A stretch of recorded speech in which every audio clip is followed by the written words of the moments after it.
How do you design one of the most advanced ERs in the country? At Parkview, we did it by focusing all our attention on you, the patient, by involving doctors and nurses in the design process, by creating quieter, more private spaces, and by leading the region in heart, stroke, and trauma care.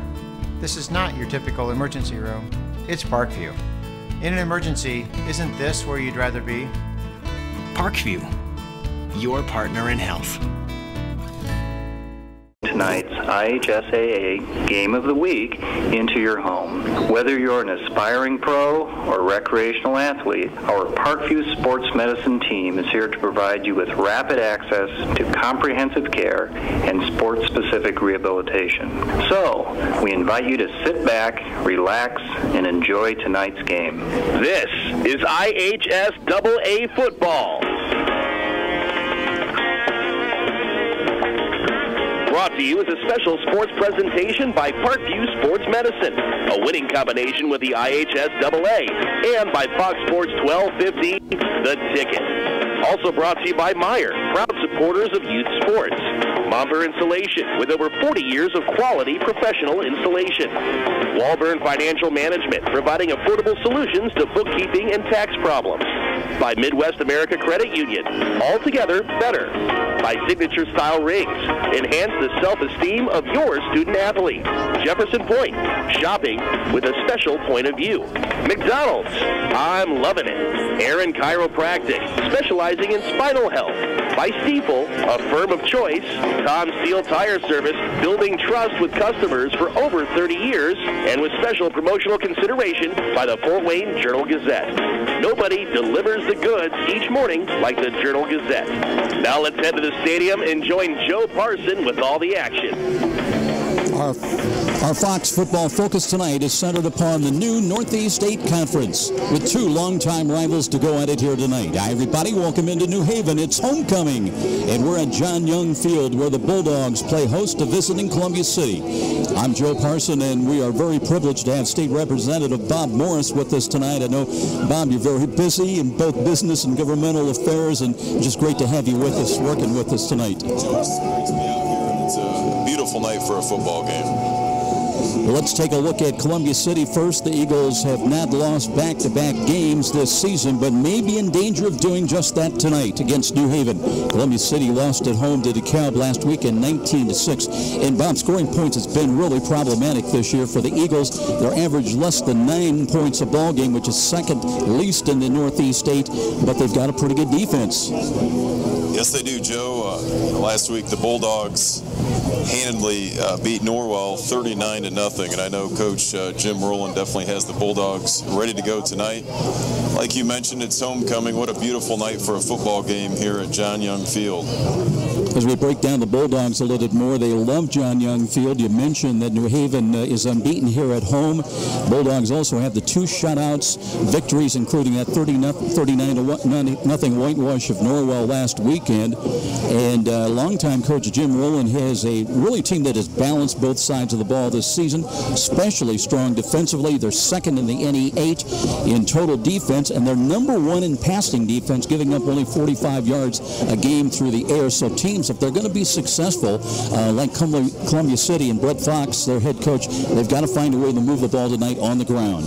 That's right. Ryan Mosier is averaging well over 80 yards per game, 100 total yards per game. So if the Bulldogs can hold Mosier down, and then you've got Carson Reed, he's rushing for over 77 yards per game. So, Joe, if the Bulldogs can hold those two down, it should be a very good night for the Bulldogs. And politically, we don't need to worry about either team or either, because neither one of them are in your district, right? That's right. That's right. So unbiased here tonight. We'll enjoy getting the football insights all night long from State Representative Bob Morris.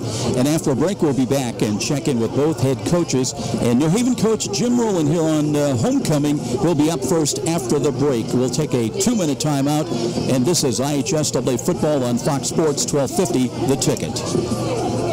The game just isn't the game with without you. When pain or injury has you sidelined, call Parkview Sports Medicine at 260-266-4007. Whether you're an aspiring pro or a recreational athlete, our team of certified orthopedic surgeons, physical therapists, athletic trainers, and registered dietitian nutritionists will provide you with rapid access to comprehensive care and sports-specific rehabilitation. We can get you back to the action quickly and safely. Just call 260-266-4007. Parkview Sports Medicine, your dream team. Behind the scenes of the making of a great play area. I'm envisioning something really spectacular, something over the top. Let's draw up some plans. Yes, JP. Right away, JP. Excellent idea. Bold move, JP. We'll get right on it. I see a large fort with a giant cannon to slide down. Let's make it historic. Tie it in with the history of Fort Wayne. And we gotta have it soft so kids of all ages can play. Let's have those blueprints on my desk by Monday morning.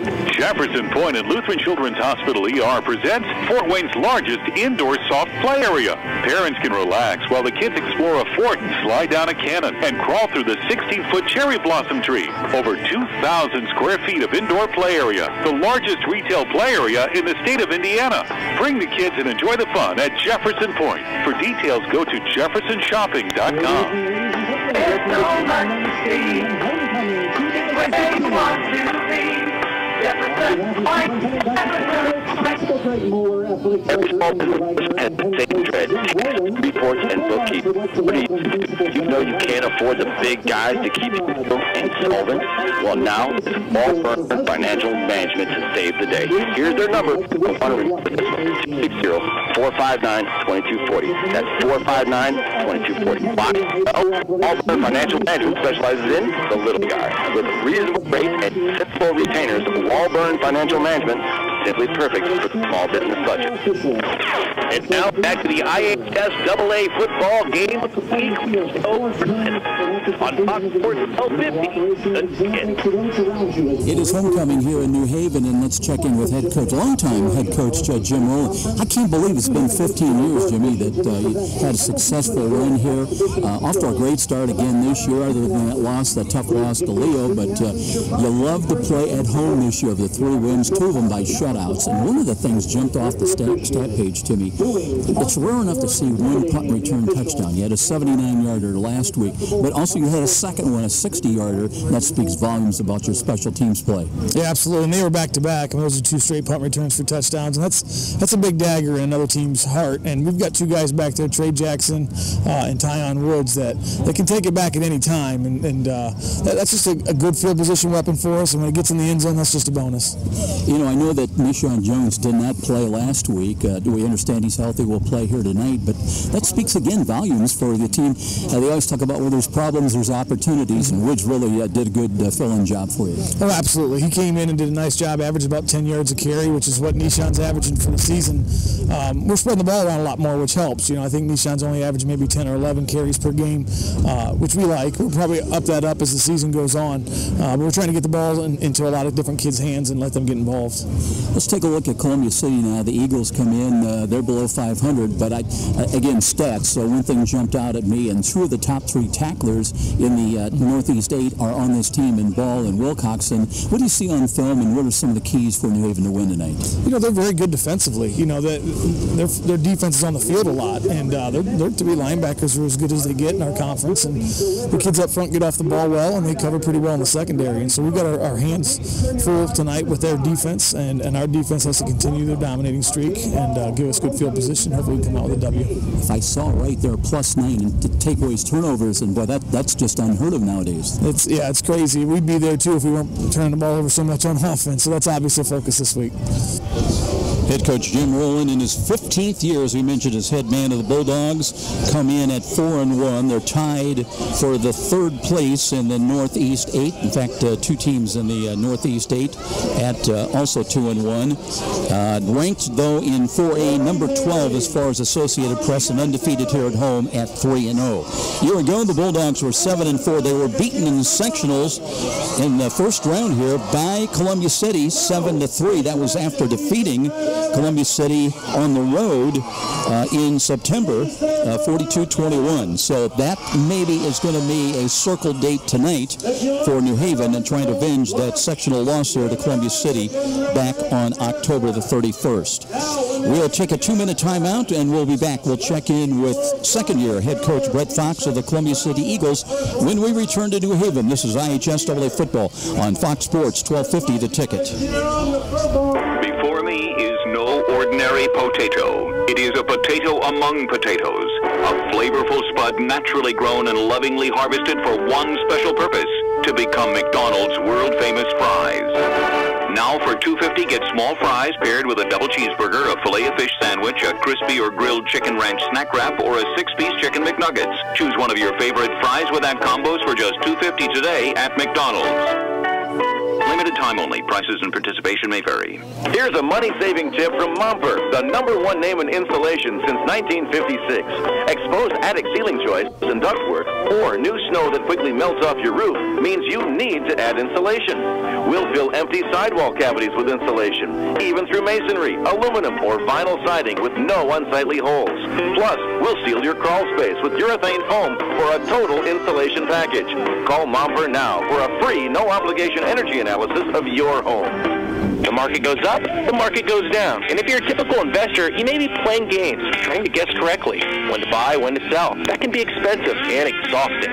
Well, what if there was a local company with tons of investment experience to help you take some of the guesswork and worry out of investing? The name is Stifel, specializing in individual portfolio management. Stifel can help reduce the risk and worry of investing, building you a portfolio of quality, performing stocks and bonds. Give Stifel a call at 260-459-3989. Sold. That's the word you expect to hear when selling a home. And Rick Whitman from Century 21 Bradley can give you and your family the advice, expertise, and satisfaction to fit your needs when buying or selling a home. With Rick Whitman's nearly 40 years of can-do experience, you'll find an effective method to accomplish your goal. Select the proper loan and feel the comfort of your new home. When you think real estate, think Rick Whitman at Century 21 Bradley. Call 260-704-6565. Be sure to ask for Rick. Let's get back to the stadium with more IHSAA football action and Joe Parson on Fox Sports 1250, The Ticket. We're back with head coach Brett Fox and the Eagles coming into town to New Haven on homecoming, trying to get back to 500, Coach. And, you know, one of the stats that just jumps off the page from the annual stats sometimes do tell the story, sometimes they don't. But even Jim Rowland was raving about Columbia City, +9 in turnover margin. But talk about what you got to do to turn those opportunities into points on the board. Well, you know, we're +9 in turnovers, and we work turnover circuit all the time during the week and trying to change that number. But you know, like you said, turn those into points. I mean, when you were +9 on the turnovers, but you're averaging 8.8 points a game, then you got a big-time issue. And so, you know, we're taking care of the ball, but we're not getting solid first downs and not moving the ball consistently enough to help our defense out in those situations. Let's talk about defense. Coaches will tell you win with D, and you got 2 of the top 3 tacklers in the Northeast 8 in Bronson Ball along with Jackson Wilcoxon, and break them down a little bit for us as linebackers. What makes them excel? Yeah, I think, you know, Coach Clark for us takes over with the defense and really has designed that around to try to free those guys up and take advantage of that. And I think those guys leading in the conference with tackles it points towards our defensive line and them taking care of the offensive line and keeping them free.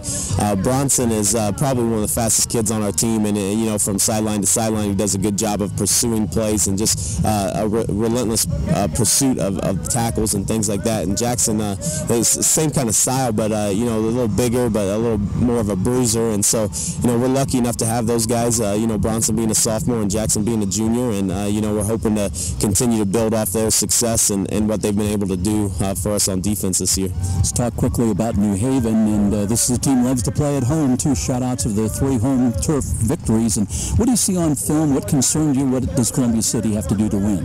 I think New Haven is fast. They're explosive. They're looking for big plays. They're they score a ton on special teams, which is just crazy. I mean, every coach's dream is to put up some points on special teams, and it's like you never know which athlete's going to strike. I look at it. They got a couple good backs in the backfield and a good wide receiver and a quarterback that can get them the ball, but then you fall asleep on that and they'll slip the tight end down the middle on you and hit some of the taller receivers on the outside, but or you'll kick it and you'll make the mistake of kicking it to number 5, and he's the one that honestly of anybody that scares me to death, because he's able to go both ways, and he'll turn an interception or a punt return into a quick screen kind of like thing where he's going to return it for a touchdown.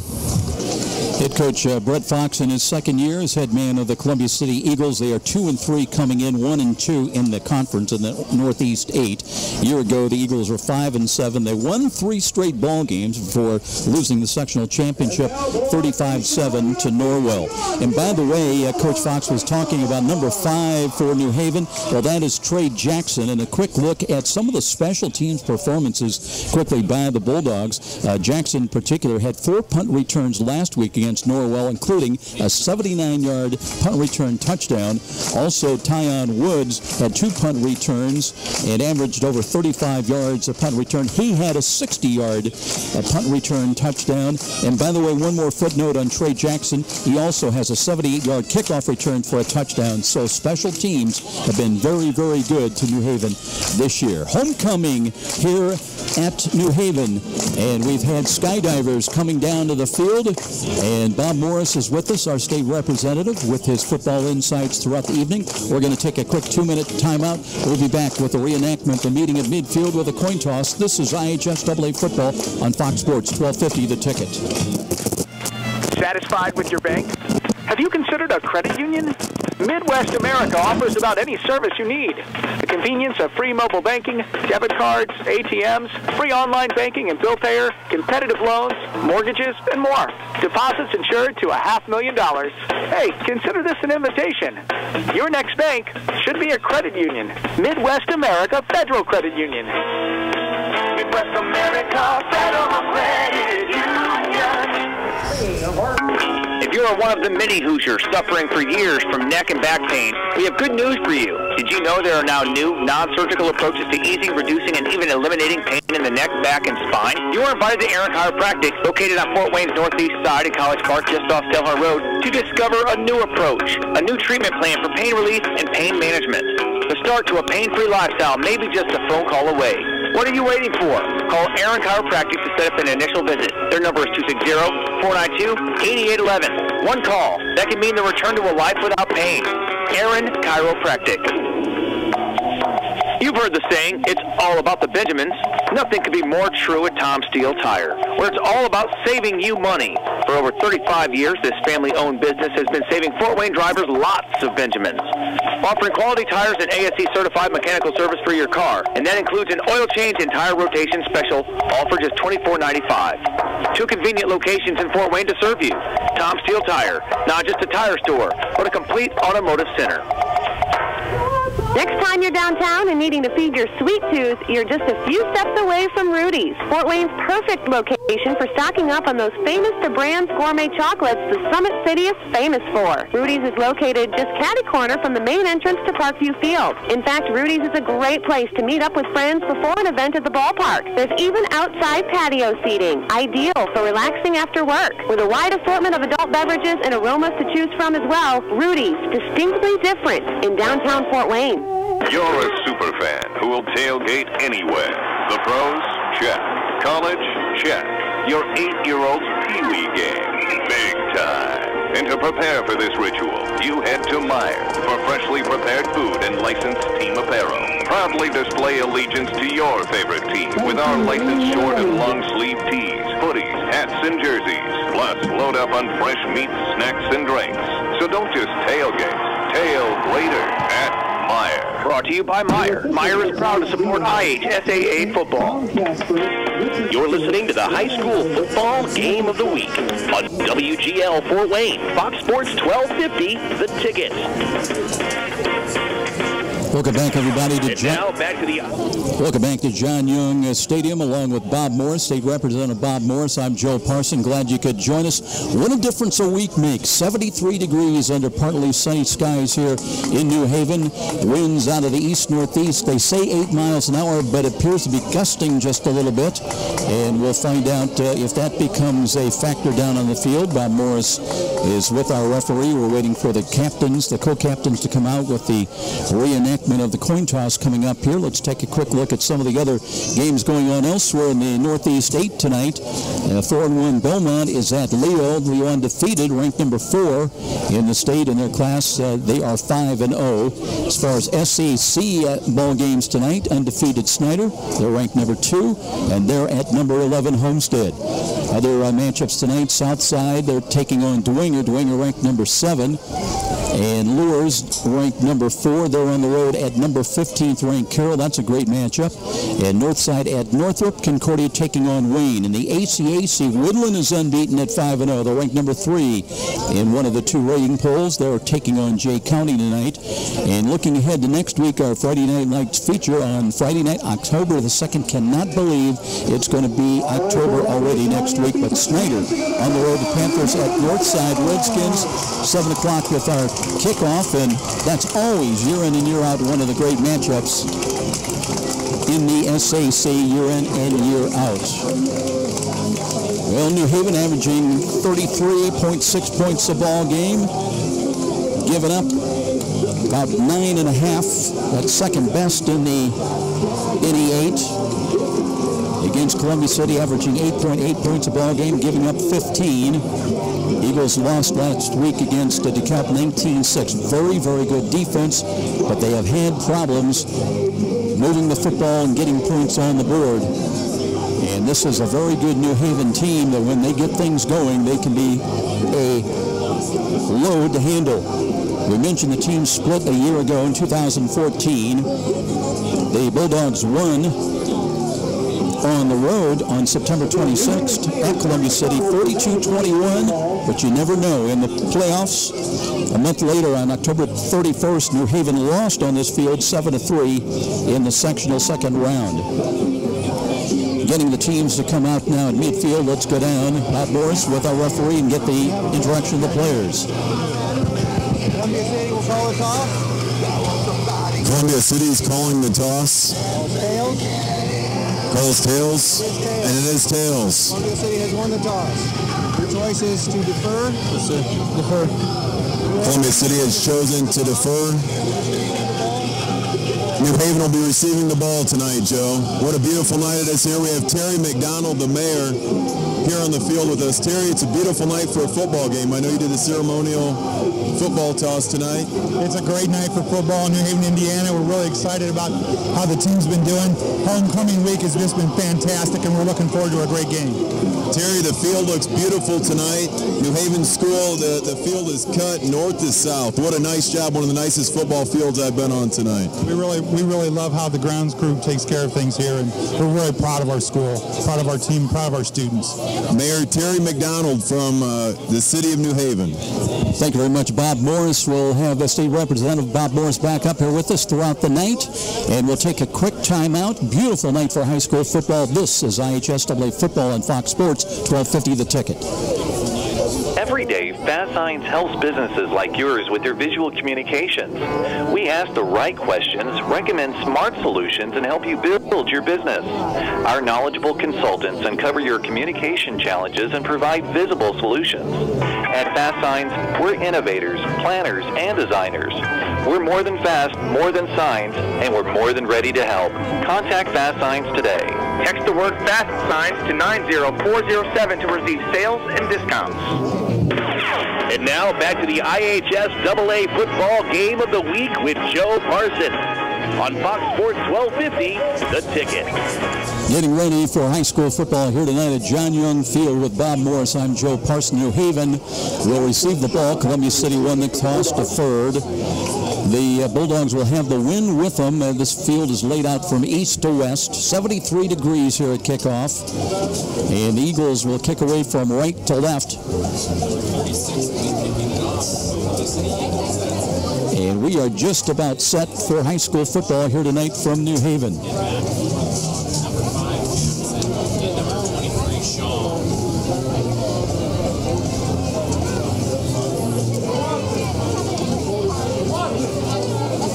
Let's see if we got everything working here. We had a little problem with some of the technicals, but I think we've got it squared away now. And Columbia City, Bob, is going to kick away from right to left. And about that wind, seems like it was gusting a little bit at times. They say only about 8 miles an hour, but at times it seems like it's a little bit more severe than that. I think normally it comes from west to east, and it's an east to west wind this evening. So here we are, ready to go to work. Glad you could join us tonight on Fox Sports. Here comes the kick. It's short end over, and they're not going to go kick deep tonight. Here's the ball handled by Jackson. Cuts to the 25, 30, 35. Got running room all the way up the midfield to the 40, 45, 30-yard line. Down the left sidelines, out of bounds. So a good start. Well, they didn't really want to kick to Trey Jackson. He had a 79-yard punt return touchdown a week ago, but found enough seam off to the left side, ran to the border, and has got him down into Columbia City territory. 1st and 10. He was out of bounds at the Eagle 35-yard line. Nonetheless, good return. He had a tough time getting that ball off the kickoff, but I don't know if that was strategy or not. He took off to the left side of the field, Joe, and gained some yards quickly. Keyshawn Moore opens up at quarterback. He's a 5'9" junior quarterback. Motion left to right behind the line of scrimmage. There was movement that'll cost New Haven 5 yards. And as far as penalties last week, even with the 39-0 win against Norwell, the Bulldogs had 7 penalties for 68 yards. They're averaging just over 50 yards a game in penalties, and not the way a coach likes to start a ball game, especially after a good return. It'll be 1st and 15 with the ball moved back now to the 40-yard line. Well, let's watch Bronson ball here and see if he gets this tackle. He's the leading tackler for the Eagles. Brent Fox said he's lightning quick. Here's the screen, bubble screen, right side catch at the 40-35 down the right sidelines, out of bounds inside the 30-yard line. So they screen the ball. The first snap to Nishan Jones, who did not play last week, comes in with 448 rushing yards on the ground, leads the Bulldogs also with 46 carries. That is a pass reception, and that is his 4th catch of the year. He came in with 89 yards. The senior Ashton Barnes for the Eagles there to stop him and get him out of play. Gain is 7, 2nd down and 3 from the right side hash mark. Here's the quarterback draw, cut to the left by Moore. Moore hit from behind, but he's knocked down at the 20-yard line, and he will have a 1st down for New Haven. So again, they just kind of spread you out, Bob, with a lot of different looks and a lot of weapons for the Bulldogs to choose from. Jackson Wilcoxon for the Eagles there on the big linebacker. And those are 2 names you will want to remember tonight, because they get a lot of the tackles, a lot of the work done for the Eagles. Here's a quick bubble screen to the left side. Jones again looking for running room. Follows a blocker. He's got another 1st down, I believe, or very close to it, around the 10, maybe the 9-yard line. So interesting that the Bulldogs, 2 of the 3 plays they've run, Nishan Jones, but on the passing end as they try to isolate his quickness to the outside. That was Austin Bolt, a sophomore, that forced him out of bounds there, Joe. Let's mark that ball at the 9. It'll be 1st and goal at the 9-yard line. Moore maybe checking, audibilizing at the line of scrimmage. Running back is Nishan Jones. And here's the short drop, a throw to the right. That ball is wide and incomplete. Double coverage down there at the goal line. Trying to find Bryce Hall, the 5'11 senior, had 1 catch. And not bad last week. 1 catch, 44 yards and a touchdown. He took off and ran for that one. Looks like Austin Bolt, the sophomore, might be a little hurt after that. Great pass coverage by the Eagles. So the clock stops, 11:22, opening drive of the ball game. New Haven on homecoming, trying to draw first blood. They've got it 2nd and goal at the Eagle 9-yard line. Here's the handoff. Here's Jones stacked up at the middle as it was Drew Lamey that wrapped him up. Lamey coming in with 24 tackles on the night, a 5'8 senior, but he goes 225. And this line, this defense, very good for Columbia City. Yes, it is. 3rd and 9 here, Joe. They got to get in. Very very tough to run, especially in goal line situations against this stout Eagle defense. Now it's 3rd down and goal from the 7. Pump action fake through him, and there's a wide open catch for a touchdown. Trey Jackson on the receiving end. So the time of the score, 10:51, 70-yard touchdown pass from Keyshawn Moore to Trey Jackson. And the Bulldogs are on the board. They lead at 6-0. For Keyshawn Moore, that is his 8th touchdown pass of the year. And Trey Jackson, that's his 2nd touchdown catch. Jacob White back for the kick here. Austin Myers in to attempt the right-footed kick. It's on the way, end over end. Let's see if it's got enough. It's no good. It's Bevan Hall. Correction on that. It was Bevan Hall for the Bulldogs kicking. So 14 of 20 now are the Bulldogs, and extra points will step out. 6-0 though, New Haven scoring on their opening drive. This is IHSAA football on Fox Sports 1250 The Ticket. Where do savvy sports fans in the Summit City go when they need to know more than just the score? It's an easy choice. No other media outlet covers the local sports scene like the Journal-Gazette. You get 7-day sideline coverage from the area's most experienced and knowledgeable sports staff. It's a commitment to Fort Wayne that the Journal-Gazette takes very seriously. When you need to know the story behind the story, nobody delivers the goods each morning like the Journal-Gazette. And even when you're on the go, you can still catch up on the latest sports news online at www.journalgazette.net or from your mobile device at www.jgmobile.net. Start your sports day right, every day, 7 days a week with the Journal-Gazette. Let's get back to the stadium with more IHSAA football action and Joe Parson on Fox Sports 1250, The Ticket.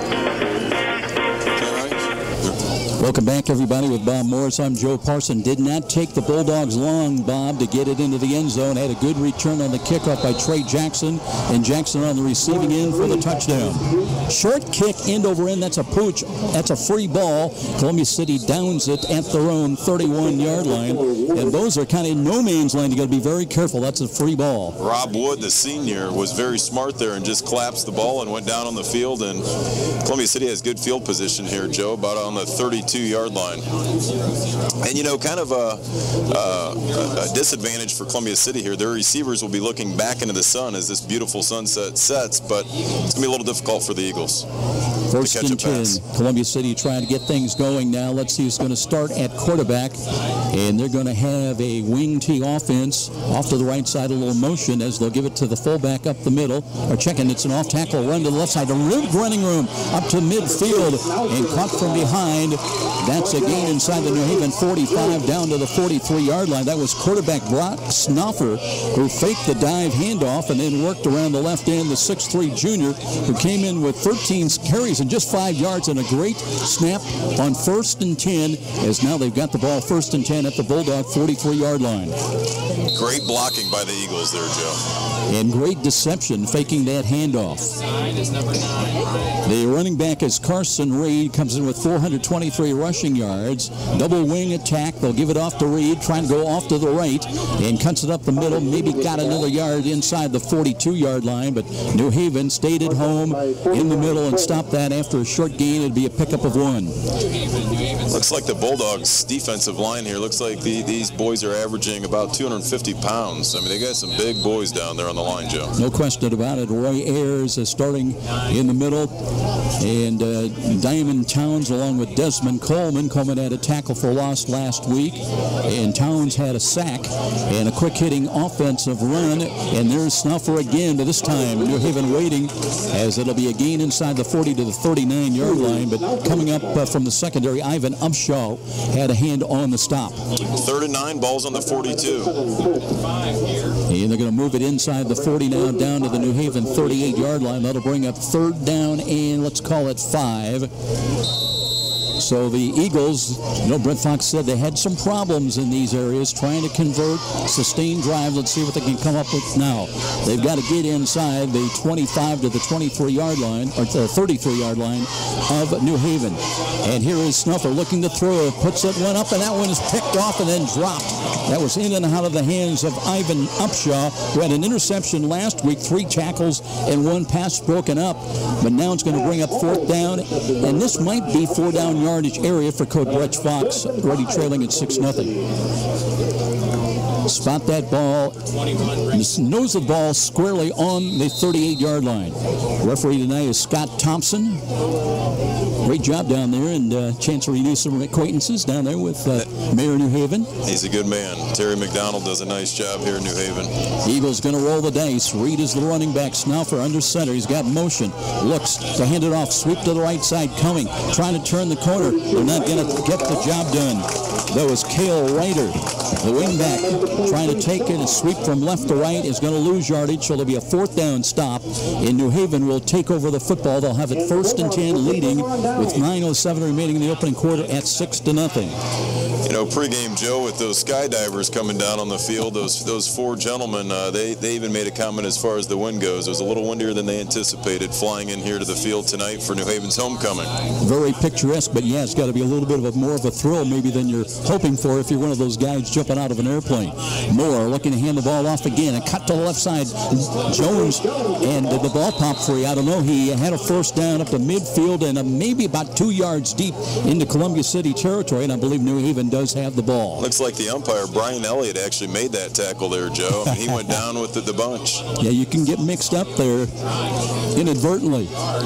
So the Bulldogs on the move again. They move the chains on homecoming. They lead 6-0, 1st and 10 at the Eagle 48-yard line. Moore maybe changing the play call at the line of scrimmage now. 3 wide to the right side. Moore, option run to the right, pitches the ball back. Jones gets by one, spun around and dropped. Lost the ball. Columbia City's going to have it at their own 46-yard line. He just did not hold that ball. It looked like he had that ball to the outside. He was not protecting the ball at all.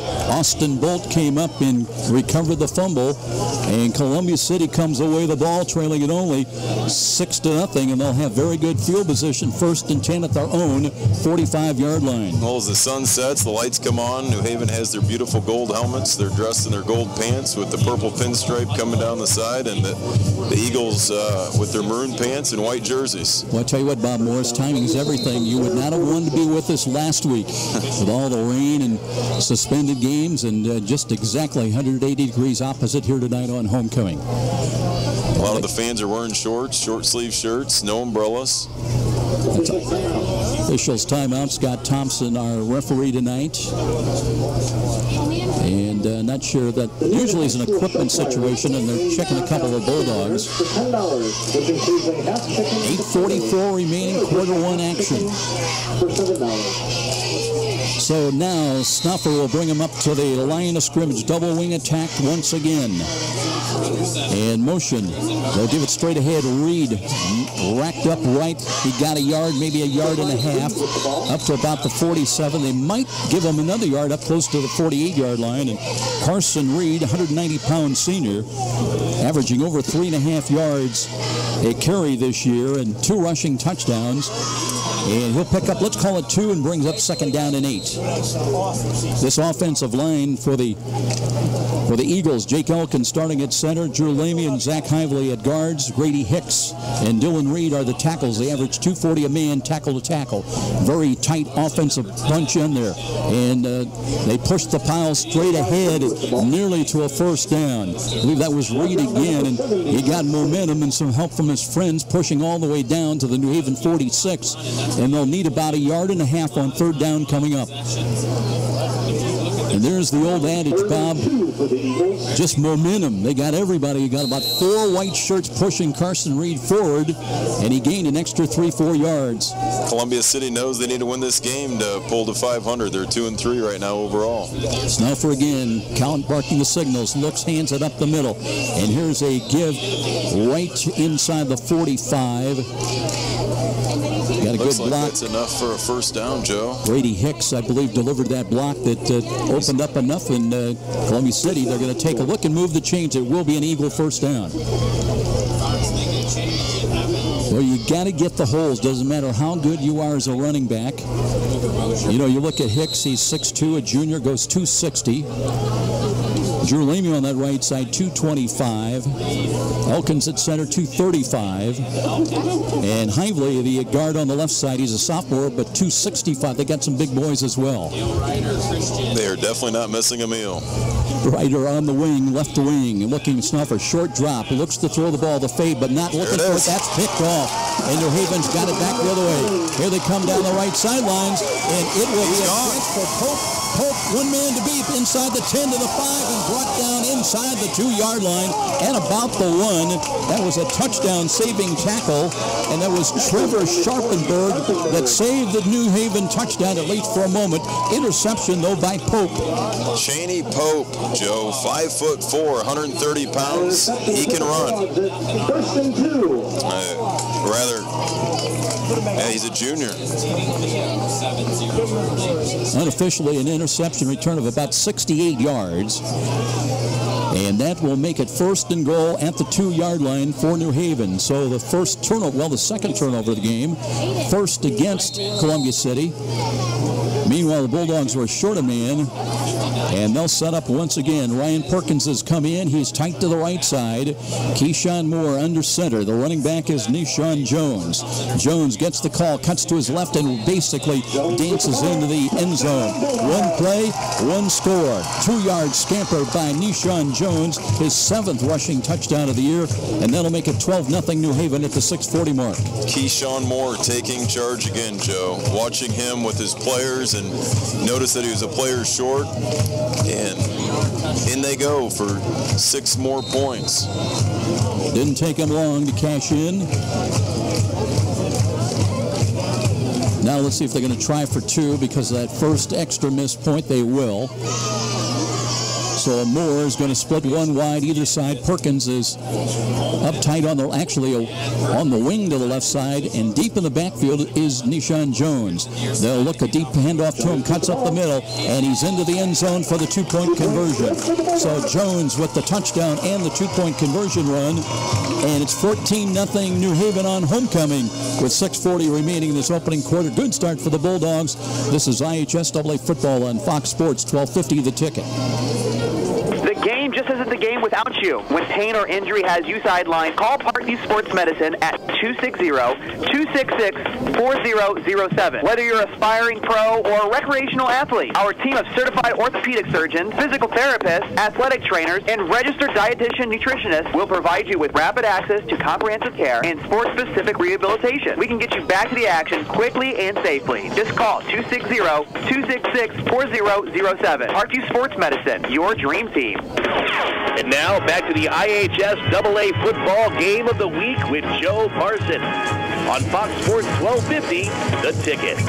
14-0 in favor of New Haven as the twilight sets in a little bit here at John Young Field with State Representative Bob Morris. I'm Joe Parson, and good start for New Haven here on homecoming. Yes, it is. The fans are still coming in. Kick end over end. And backpedaling, that one is gathered in. It'll be returned by Carson Reed. Reed up the middle, crossing the 15, got to the 20, another couple of yards up to about the 22-yard line. So Reed, his 4th kickoff return, averaging about 15.5 yards a kick return. And here come the Eagles now, their offensive unit. They were victimized on an interception by Snuffer, and we'll see who will be the quarterback du jour of the moment. They've got a 6'4" senior quarterback, Ryan Mosher, who actually leads them with 363 passing yards, and down 14-0. Let's see if Coach Brett Fox is going to stay with the junior or bring in the senior. 1st and 10. And it'll be Brock Snuffer in at quarterback. They'll stay with that tight lineup once again, and there is so almost a broken play. Looked like Snuffer had to scramble to keep control of the ball and went straight ahead. Got back to the line of scrimmage, maybe picked up about a half a yard. That looked like trouble from the get-go.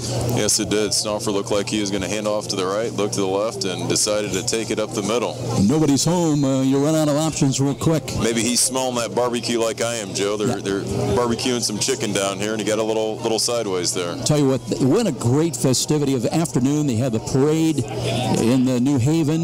The Skydivers coming in. Hot 107 was here tonight. It's a whole community event. 2nd and 10, there was movement, but which way? Defensively, the Bulldogs came across. That was Diamond Towns, but he may have been induced. Scott Thompson is going to let us know. It'll be encroachment against New Haven. So instead of 2nd and 10, it'll be 2nd down and 5 for the Eagles as they move from right to left. We'll see if that's what the Eagles need to get their game together here, Joe. Give me a 5 yards. You'll take them however you can get them. All the businesses here in New Haven, all colored up. Go Bulldogs. Homecoming 2015. So it's great to see how the community comes together here for these Bulldogs. Great small town environment.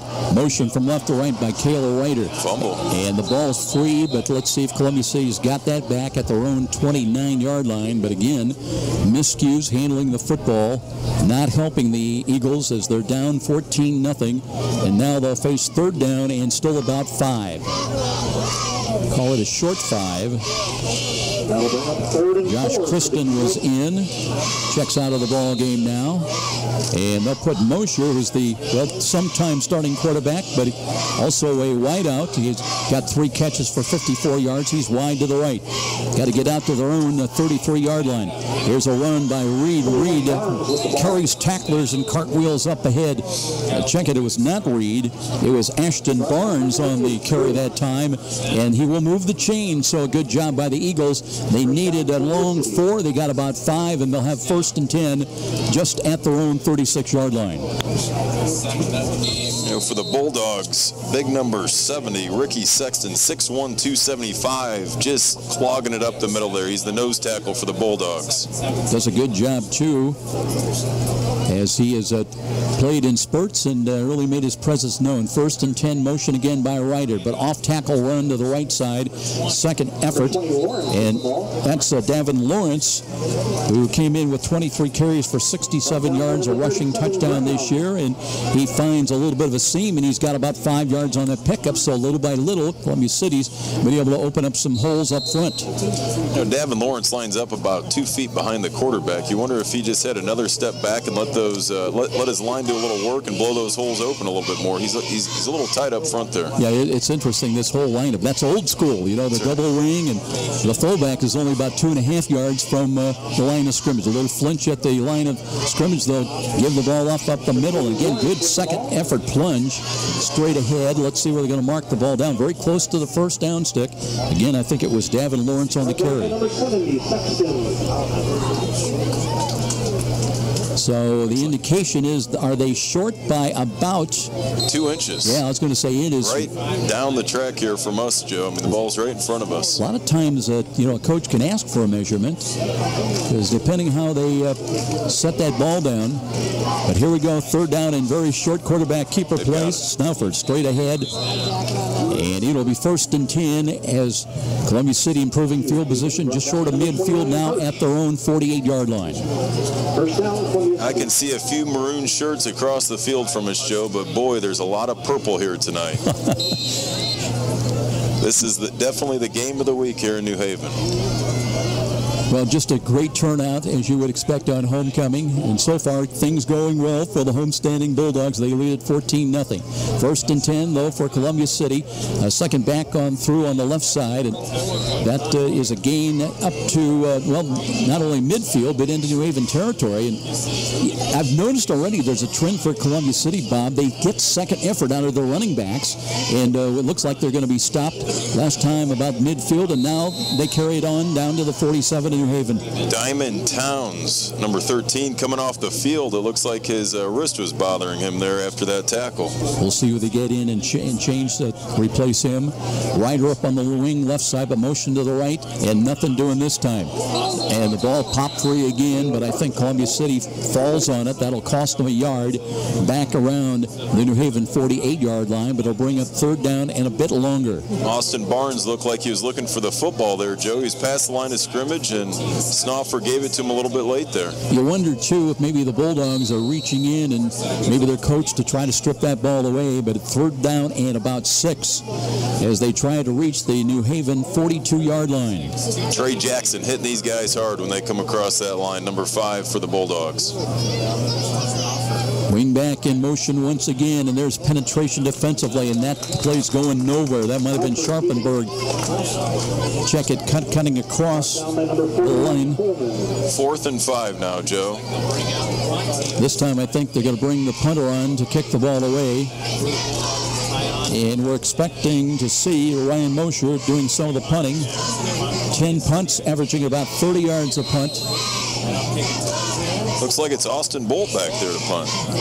Well, Austin Bolt also does some of the punting. 11 punts this year, averaging about 31.5 yards. No rush, high, short. That one angling to the right side. Takes a bit of a Columbia City bounce inside the 30-yard line, down close to the 26. So it's out of bounds, and New Haven will go back on offense with 1:18 remaining in this opening quarter. It is the Bulldogs on top of visiting Columbia City at 14-0. New Haven on the road next week. They travel to Belmont next Friday night. As far as the Eagles, they are home to East Noble. And you got a feel for Columbia City, Bob. They've got New Haven tonight at 4-1, East Noble next week, and then they go to unbeaten Leo. They've got a tough road ahead of them. No question about it. Keyshawn Moore wants to throw. Checks off. Now flush to his left. Throws it as far as he can down the left side, but that's beyond everybody. That time the receiver was limping a little bit down there. That was Bryce Hall, I believe, was the intended receiver. And Columbia City got a good look there. That was a 45-yard pass, well over his head by about 15 yards, Joe. But the Eagles know that he has a slingshot. The confidence that New Haven possesses here on offense. Keyshawn Moore sitting back in the pocket, plenty of time. That was Bevan Hall. That was the intended receiver. Came up a little bit limping. Here is now Moore looking, throws on the runs, got a catch at the 29 to give ground. With the gain back across the 35 to the 37-yard line. Ty Woods with the reception there. Yeah, Wood leads them in catches. That's his 23rd of the year. Came in with 4 receiving touchdowns, 410 receiving yards, which is 4th best in the Northeast 8. And he's got a first down for the Bulldogs. Now on the move, proving field position, 1st and 10 at their own 38-yard line. Just over 1 minute time remaining in the quarter. Quarter 1 action, 14-0 Bulldogs. Motion, left to right behind the line of scrimmage. Quick hitting play, they'll break it off to the right side. Here is Jones, lowers the shoulder and bowls his way up to midfield and into Columbia City territory. Brought down by number 63, No stopping Jones tonight. Another gain of about 14 yards. They'll bring it all the way down inside the 47 of the Eagles. So this sophomore Bolt, he punts, he tackles, he receives the ball. Young kid, sophomore. Love kids that can do a lot of things. You call them athletes, right? You don't label them as just a particular position player. Straight I formation now for New Haven. They'll give it to the up back, and breaking out of a pile and spinning for another first down to the Columbia City 36, and coming up the ball carrier that time. Desmond Coleman, number 41 for the Bulldogs. He's a big boy, 6'1", senior. Just his 15th carry of the year. Does have 2 rushing touchdowns. Against Norwell, lasted 4 carries for 16 yards. Just a bit of a delay before they mark the ball ready for play as they move the chains across the way. 1st and 10, New Haven. They've got it quickly at the Columbia City 36. We're down inside of 24 seconds. Time remaining first quarter. Straight I formation again. Play action fake. Moore now rolls to his right. Throws down to the corner looking for Woods, but the ball sails across the end line, incomplete. Bolt came close to picking that ball off in the end zone. Eagles had double coverage back there. Not full, but that'll leave 13 seconds on the clock and bring up 2nd down and 10. We keep saying this kid's name, Austin Bolt. He's 6'3". I was wondering how he could possibly get to that ball, but he's a big kid as well. Not just tall, but pretty good quickness as well. 2 wide to the left, 2 wide to the right.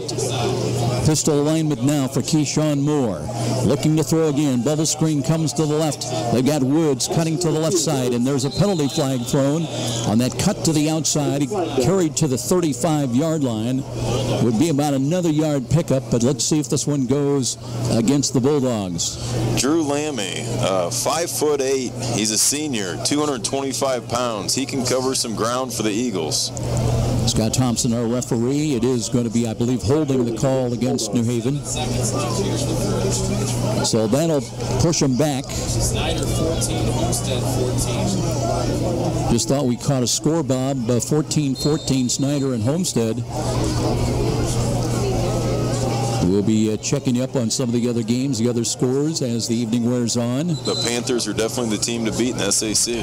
Now the clock moves and we've reached the end of the first quarter. New Haven on the board twice, and they lead visiting Columbia City 14-0 after 1 here at John Young Field. This is IHSAA football on Fox Sports 1250, The Ticket.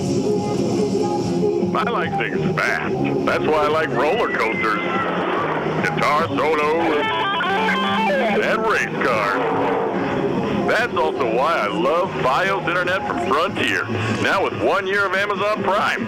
I use blazing fast Fios Internet to get instant access to Amazon Prime movies and TV shows.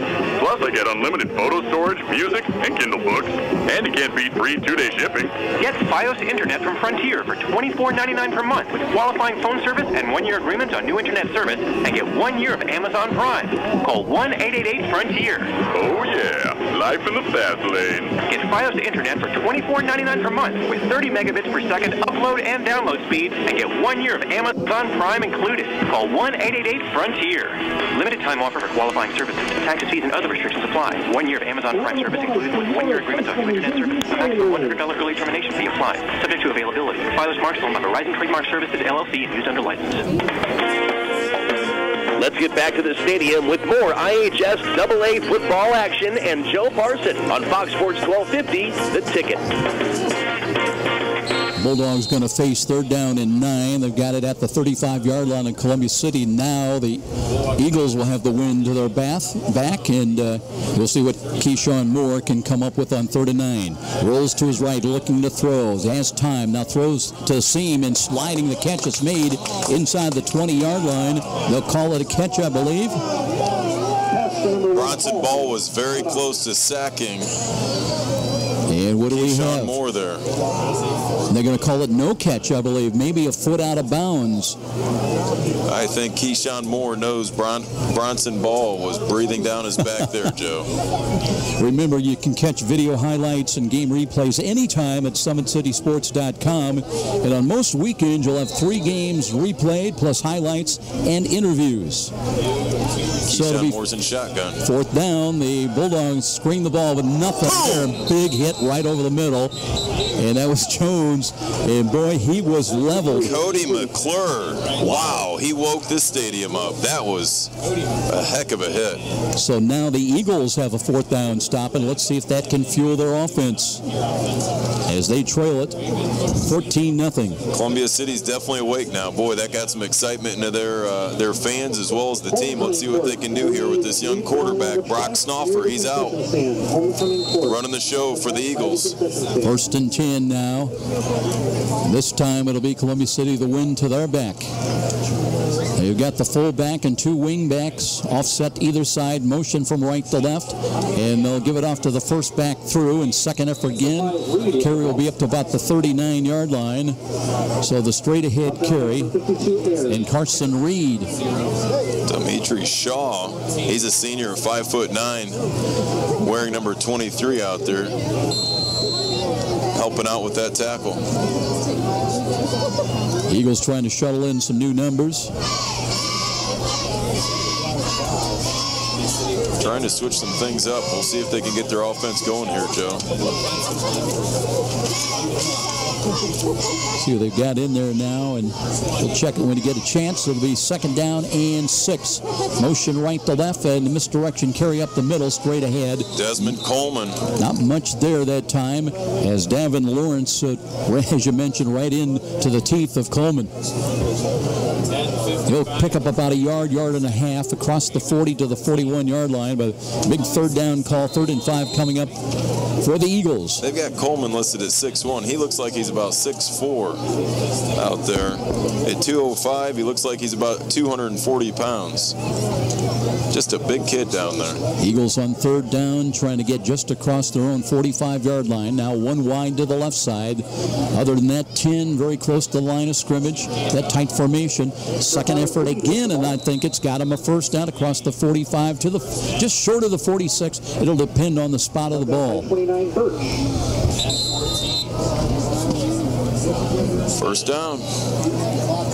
New Haven's done a good job of initial contact, Bob, but somehow New Haven, you know, they always say as a running back, keep those legs churning. And Ashton Barnes doing a lot of that, along with, there comes Davin Lawrence back into the ball game now. And they've got a 1st and 10 at their own 46-yard line. Early moments of the 2nd quarter, 14-0 New Haven. But Columbia City with 1st and 10 just short of midfield. 1 wide again to the left, motion out of that. Here's a little dive play, an angled run by Davin Lawrence off the left side will get about a yard up to the 47. That's it. Not much there that time, that defensive right side. Coleman up front, Ayers in the middle, Towns at the left side. Linebackers, good group. Hayden Graham leads them with 30 tackles coming in. One of the linebacker, Griggs, Birch, and Perkins, the other 3 linebackers. Looks like Hayden Graham is the one that takes the call in from the coach to tell the defense what they're doing there. He's 5'9", 220 pounds, clogging things up there, Joe. Call it a pickup of 2, 2nd down and 8. Motion again. They'll keep it on the ground, angled run to the left side, and again at 1st down. Boy, they just get that momentum going, and it's a gain down to the New Haven 41-yard line. He was listening to you there, Joe. He kept his feet moving and took the Bulldogs with him. Took 3 Bulldogs to tackle him there. So here come the Eagles now. Trevor Sharpenberg helping him also as the tight end for blocking purposes. And it'll be 1st and 10 once again. They'll work from the left side hash mark. Exactly 9 minutes remaining in the 1st half. It's now for under center's got motion right to left. On the dive, read play. And the ball popped free. New Haven may have this one. Well, Columbia City's escaped several fumbles in the 1st half. Not that time, as the Bulldogs have got it at their own 41-yard line. So New Haven gets it back on the fumble recovery. And they'll have it at their own 41, leading it 14-0. 8:51 left before halftime. I thought for sure the Eagles would march down and try to get a score there, Joe, before halftime. Yeah, that's a backbreaker and just takes the wind out of your sails as they were moving the football. Keyshawn Moore will set up under center now. Daryl Davidson at center, a little motion right to left, and they'll give it to Jones. Jones, angle run to the left, steps out of a tackle, fights his way to the 45, got another yard up just short of the 47-yard line. Cody McClure there to greet him again with a big hit. This offensive line for the Bulldogs averaged 245 a man tackle to tackle. Davidson at center, Ryan Shell, Jeffrey Johnson are the guards. Alec Gushing and Luke Watson starting at tackles. That was a pickup of 6. Jones came in with 6 rushing touchdowns. He's added 1 to that total tonight, and he started the night with 448 rushing yards. Here's the misdirection inside handoff, and a gain for a 1st down again as the wingback fights his way inside the Columbia City 40 to the 39-yard line. Desmond Coleman. Coleman setting up on the right wing, and they faked the deep handoff and gave it to the inside cut. So Coleman rumbles. The chain crew moving to the east side of the end zone again. Closer New Haven comes here. They're ball's on the 40. They're going to have a busy night. Here's Coleman in motion once again, but Jones off tackle, big hole, finds a seam into the second level, inside the 25 to the 20, inside the 15. Still, did he pop? Did the ball pop free? Let's see. Scramble for it at the 11-yard line. I believe New Haven's got it 1st and 10 just outside the 10-yard line. Took 4 Eagles to tackle Keyshawn Moore there. He just kept his feet pumping. So 1st and 10 at the 11. New Haven works quick here, Joe. Yeah, no huddle offense again. Coleman on the wing, left side in motion, left to right. And play action fake. And here's Moore. He finds nothing. He's going to be sacked. 3 Eagles were there to sack him back at the 20-yard line. They did not buy the play action fake. Led by Cody McClure, the senior. They collapsed on him quick. You can hear the New Haven coaches not happy about what they saw in that play. Bryce Hall wide left here. No one's on him. We'll see what happens here. 2nd down and 18 at the 19-yard line from the right side hash mark. Moore dropping the throw, looks to the right, he's got a man downfield. The ball is caught for a touchdown. Let's see if it is good for a touchdown. Making it look easy. Keyshawn Moore drops back, connects to Ty Woods again. 19 yards on the touchdown toss. Went to the back right corner, and Moore hit him. But Joey had Bryce Hall here to the left side as well. He was wide open. Not sure if the Eagles aren't picking up the offense here. Bulldogs going to try for 2 again. Moore into center. Coleman motion right to left. They look to Joe. No, play action fake. Here's a throw into the end zone, and the ball is caught for a 2-point conversion. And that was caught by Coleman coming out of the backfield. Not sure if the fans at home heard. New Haven has some fireworks here after each touchdown, and they're shooting some fireworks off there. 2-point conversion, back-to-back conversion. 22-0 New Haven with a stoppage here at John Young Field. This is IHSAA football on Fox Sports 1250 The Ticket. Did you know the IRS tax code now consists of nearly 80,000 pages of rules and regulations? It's enough to make you cry. But now there's real affordable help right here in Fort Wayne. Walburn Financial Management, a firm that cuts right through the legalese, working hard for you, providing external solutions to bookkeeping and tax problems. Walburn Financial Management, taking flawless care of all your personal reporting, P&L, or even individual tax requirements. Give them a call, 260-459-2240. You'll sleep better at night being assured everything's taken care of. Walburn Financial Management. And now back to the IHSAA football game of the week with Joe Parson on Fox Sports 1250, The Ticket. Welcome back, everybody, with State Representative Bob Morris. I'm Joe Parson. And New Haven right now throwing another shutout here at home. They're up 22-0. Here comes the kick, end over end, down short. That'll be fielded at the 30. And a run back over the middle, across the 35 to the 36-yard line. So the Eagles with decent field position once again, trying to hold on to the football. That's hampered them much of this first half.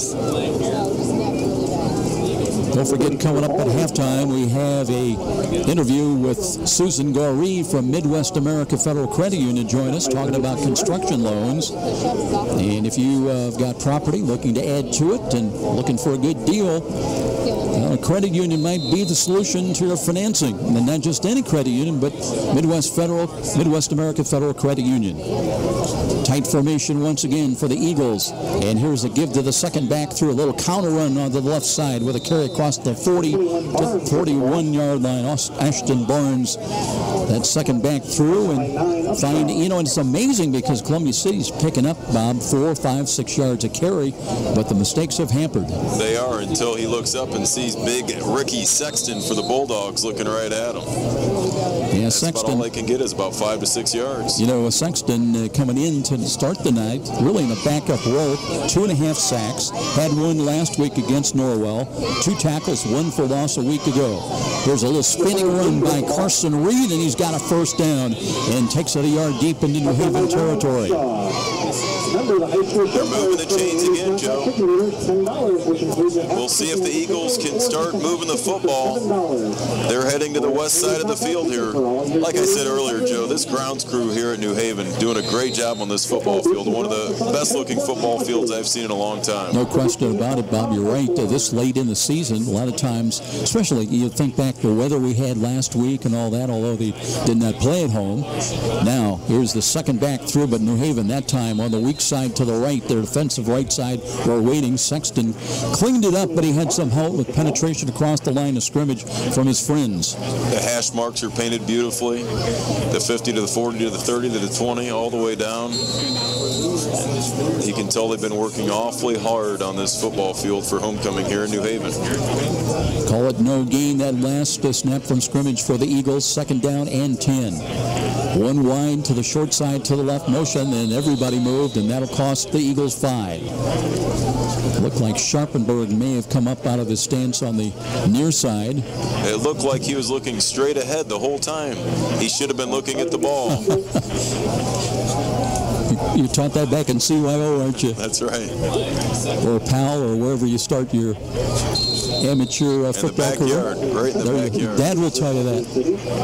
My dad being a former football coach, he'd always say, watch the ball. Watch the ball before you move.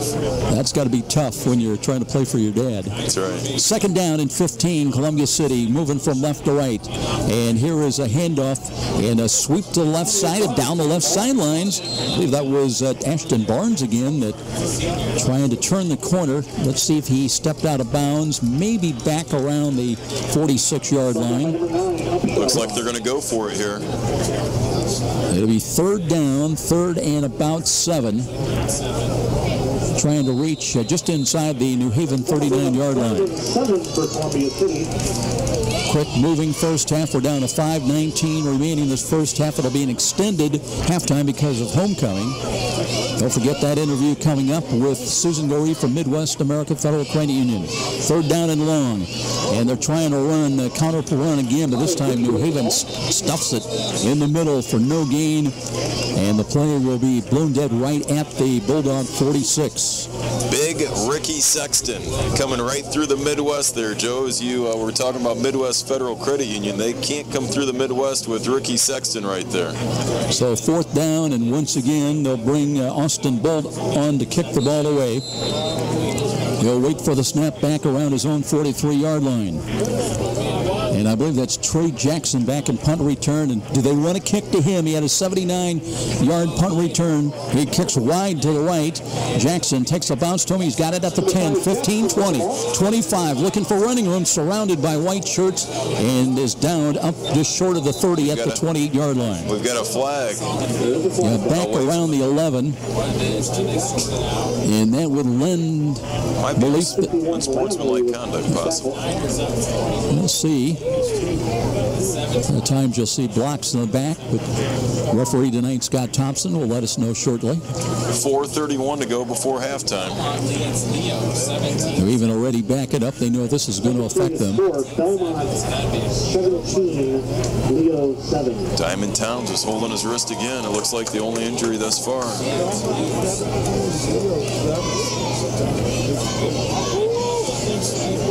We just caught a score, partial score, and Leo against Belmont was trailing it. Offsetting penalties. And Jim Rowland wants an explanation from referee Scott Thompson about that. The band looks like they're getting ready here in the east end zone to perform at halftime. Pre-game, they sure sounded good. I tell you, they were rocking. Did you have trouble getting in? I did, but I should have warned you. They have the parade. I learned the hard way. I couldn't get in a couple of years ago when I was here. I was here shortly after 4 to beat the parade. I'll tell you what, I should have visited one of these houses here just to the west end zone. Looked like they had some barbecue. Oh yeah, and some nice community efforts going there. Doesn't that smell so good? Might have to go down there, Joe, and get us each some barbecue chicken for halftime. Interesting. They've talked to both coaches, Scott Thompson and his crew. The flag is still down on the field back at the 11. They've not bothered to pick that one. And there's another one down, I see, at the 26. Both coaches are still on the field. And I would guess neither one is especially happy right now. No, Brett Fox has his hand up and his headset off. He wants to know what's going on. Coach Rowland over here looks like he's backed up and he's on the sideline, but Coach Fox has come out to about almost to the halfway point there on the field. Now he's going back to the sidelines. Holding was the call against New Haven. It looks like that's the one they're going to enforce and mark off. Coach Fox is not happy. That'll take the ball back to the New Haven 16-yard line. Not sure if there was something more there, Joe, or why Coach Fox is still barking over there on the Eagles sidelines. Took quite a while to sort out. But the Bulldogs will have the ball, 1st and 10. Nishan Jones, the running back, and Keyshawn Moore is the quarterback, and he's going up and down the line, making sure that each of his teammates know exactly what they want to do with 4:31 remaining in the first half. Now he says something to Desmond Coleman. Play clock at 12, still has time. Moore under center, ready to take the snap from Darrell Davidson. Now motion by Coleman left to right. Looks to Nishan Jones, straight ahead carry, and lowering, busting his way across the 20-yard line. Ball popped free again, but that one was picked up by, I believe, Ryan Perkins got it. And I don't know what it is tonight, but nobody can handle and keep a handle on the football. No, and that ball popped out. I mean, that could have gone right into the Eagles' hands just as easily. And Jones comes up with some assistance slowly. Did not play last week against Norwell. Hayden Graham running in the play here, and he's limping off the field. Yeah, that's Jones trying to run off the difficulty. The junior for the Bulldogs. So it'll be 2nd down and 5. Motion by Coleman, right to left. Here's Moore, rolls to his left side, sets his feet, throws long, looking for Bryce Hall. Ball is intercepted, and now there's a penalty flag. And back come the Eagles on that pick. It was Josh Kristen at the 38-yard line, running for Runningham to the 35, and is finally brought down at the 30-yard line of New Haven, but all kind of penalty flags on the field. One back at the Columbia City 47, and another one at the New Haven 32. And again, we're going to have to sort this out. Just a beautiful pass from Moore. Perfect spiral. Right in the hands of an Eagle, though. Yeah, you left it a little bit short. And once again, New Haven's going to gather up their team. Boy, I tell you what, Coach Rowland is not happy with what he's seeing out there. I'm not sure if that was pass interference. Personal foul face mask against New Haven. They offset, and I believe it'll be just simply offsetting penalties, and it'll still be 2nd and 6 for New Haven. That is a break for the Bulldogs because that was a pick by Josh Kristen that is going to be wiped out. Coach Fox ripped his headset off. He is not happy. He's pacing up and down the sideline right now. Bob, I got to be honest with you. I didn't see the pass interference on that by Columbia City. I know New Haven fans won't be happy about that, but as it is, it's offsetting penalties and new life for the Bulldogs, 2nd and 6 at their own 21.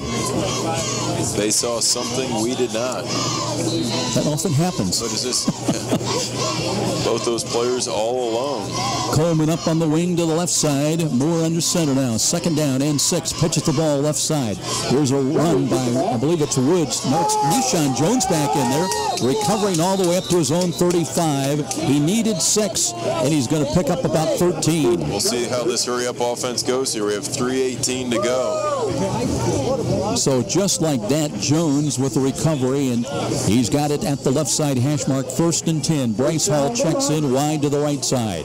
1st and 10, Bulldogs on the move once again. I hope that was a camera, not lightning. 3:18 on the clock. Woods up on the slot to the right side. Moore sets up out of the pistol alignment. And 2 wide to the short side. Option run. And Moore keeps himself. Nudges down up to the 40-yard line. He'll gain another 5 yards. Down by 64 Wood. That'll keep the clock moving. And we will run inside of 3 minutes before this next play is run. No huddle offense for the Bulldogs once again. 22-0 New Haven. Moore with Jones lined up behind him. And again, spreads the field with 2 wide either side of the field. Looking for the snap, has got it. Wants to throw, steps up in the pocket, throws left side. He's got Jackson, but a little bit too wide and short. He was running the deep post pattern, and if that's on target, Bob, that's 6. Yes, it is. That was another good pass. He's just a little bit behind there in the route. You know, Daryl Davidson for the Bulldogs, their center, doing a great job hiking the ball. And Moore had time to set his feet and really put good delivery into that ball. When he's in shotgun, he puts that ball right into his number 4 every time. Takes the clock down to 2:39 and stopped on the incompleted pass. Now it's 3rd down and 5. Moore looks again, has the handoff, gives to Jones, picking his way right side, breaks it to the outside, cuts for a 1st down. He's up just short of midfield to the New Haven 49-yard line. And I'll tell you what, Nishan Jones, did you see how he went to that 2nd gear, cutting it to the outside? Well, Jeffrey Johnson, number 72 for the Bulldogs at 6'1", 345. That's a lot of pounds. Just blowing that whole right side wide open. He's a sophomore. Here come the Bulldogs, just short of midfield now with 2:26 on the clock and moving. Moore looking to his left, 2 wide to the wide side of the field. And looking again, short drop, screen comes left side. Jackson trying to make a move and looking to get outside and to the New Haven, out of bounds at the just short of the 45 of Columbia City. Stops the clock with 2:13 remaining in the half. Trey Jackson looking the official there for a late hit. Won't get that, so that will keep. It'll be a gain of, let's call it 6, and 2nd down and 4 coming up. 2:13 to go here before half. Moore ready to go to work again. Jackson in motion, left to right behind the line of scrimmage. Play action fake. Moore throws the ball right side. He's got a catch, and they've got a 1st down again. Out of bounds at the 40-yard line. That will stop the clock. Doing a great job getting out of bounds and stopping the clock. Bob Morris getting ready to head downstairs. Remember, 2 switches as he'll be checking in with Jim Rowland.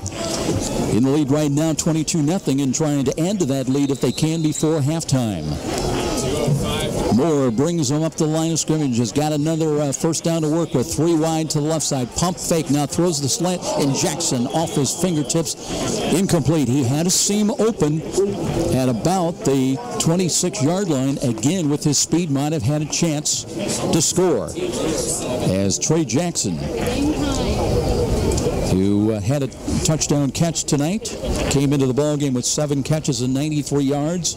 Against New Haven, just had 1 catch last week and 8 yards. But really did extremely well in special teams. 2 wide either side of the field. Moore again wanting to throw. That one's high, sailing in over Jackson. It was tipped, and the Bulldogs had another chance on it. Bevan Hall got a hand on it on the carom, but could not control it. And suddenly it's 3rd down and 10 now. And that'll take the clock down to 1:52 time remaining in this 1st half.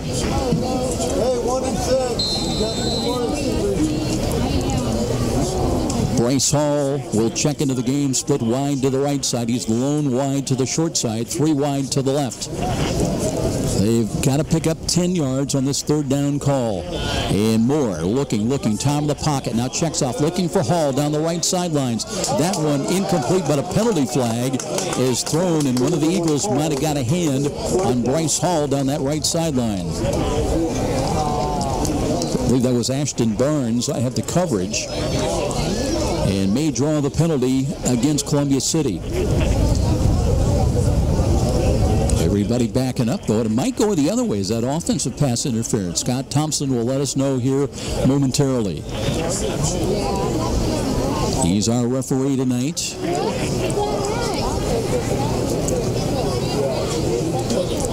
And still waiting for the indication, pass interference against New Haven.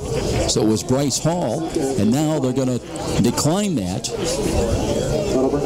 So it'll bring up 4th down, still with the ball at the 41-yard line with 1:44 remaining. And the Bulldogs going to roll the dice. Tyon Woods, slot right to the short side. Hall split wide of him. 2 wide to the left, including in the slot left is Trey Jackson. Now he comes in motion. Here's Moore Waiting for the snap. 8 on the...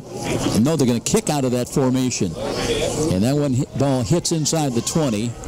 And it will roll down to about the 16, maybe the 17-yard line, where Columbia City does get the ball back with 1:37 remaining in this first half.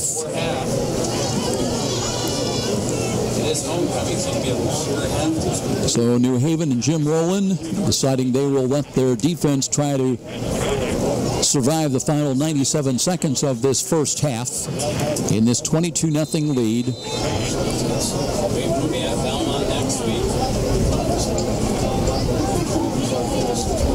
And here come the Eagles up the line of scrimmage once again. And there was movement at the line of scrimmage, and that's going to go against Columbia City on procedure. Some motion up front. And that'll move the ball back to the 12-yard line. And it'll be first down and 15. Clock did not move. Still a minute 37 remaining in this first half.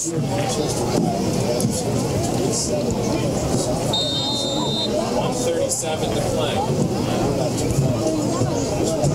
Eagles huddling up now.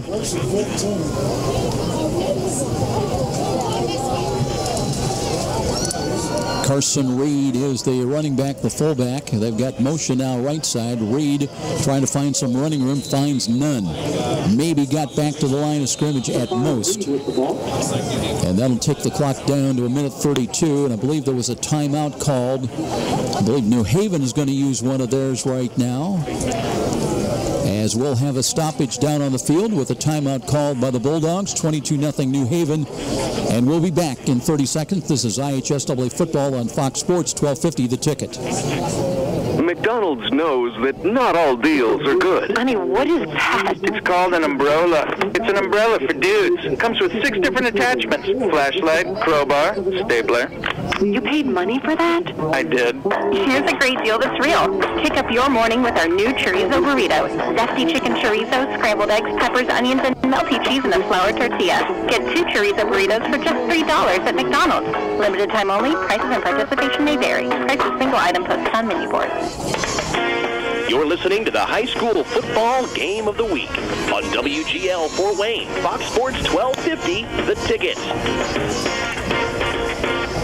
Columbia City keeping the ball on the ground. Now they find a bit of a hole off to the left side between guard and tackle. Little angled run.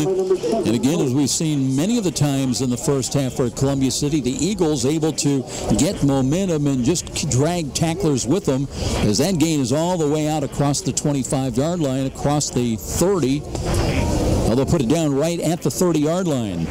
And still 1:25 left on this clock late in this first half. So now that may change a little bit the play complexion in the mind of Brett Fox here in the dying moments of this first half. Eagles trying to get on the board. Looked like there was movement. Here's a quarterback keeper play. Snuffer just rolls around the left side, and he's got 8-9 yards all the way up to about the 38-yard line. Going to mark him down back at the 37, just across the 37-yard line. Still a very good run, good for 8 yards. With the clock continuing to run, we're inside a minute now with 50 seconds remaining. 22-0 New Haven, trying to take their record to 5-1. One wide again. Will they try to put it in the air? Will they keep it on the ground? And they'll run off tackle again, but nothing there. It'll be a loss. Loss back around the 36-yard line as the Bulldogs had great penetration defensively across the right side of the line of scrimmage. And that, let's see if the Eagles are going to get a final playoff here before the end of the first half. We're down to 17 seconds. And the Eagles, I do not believe, are going to try to run another play, as we're down to 8 seconds and they are just standing around and will not come up to the line of scrimmage. So it will be a 22-0 New Haven lead here on this extended halftime homecoming Friday night. And we're going to go down. Bob Morris with Jim Rowland. We'll check in, get his comments of the first half.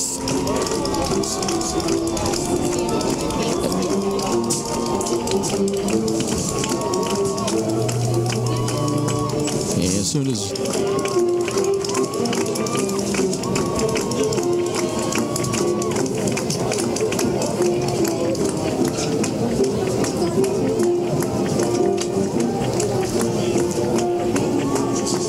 what, we'll go to plan B here. We can't get Jim Rowland right when we had hoped to, so we'll take a timeout, 3-minute timeout, and we'll be back with our halftime interview with Susan Goree from Midwest America Federal Credit Union, talking about construction loans, some very good tips and some very good opportunities if you're looking, if you have property or want to buy property looking to build on it. Tell you what, let's keep it right here again, as I think we're going to have new life with Bob Morris and trying to get a hold of Jim Rowland.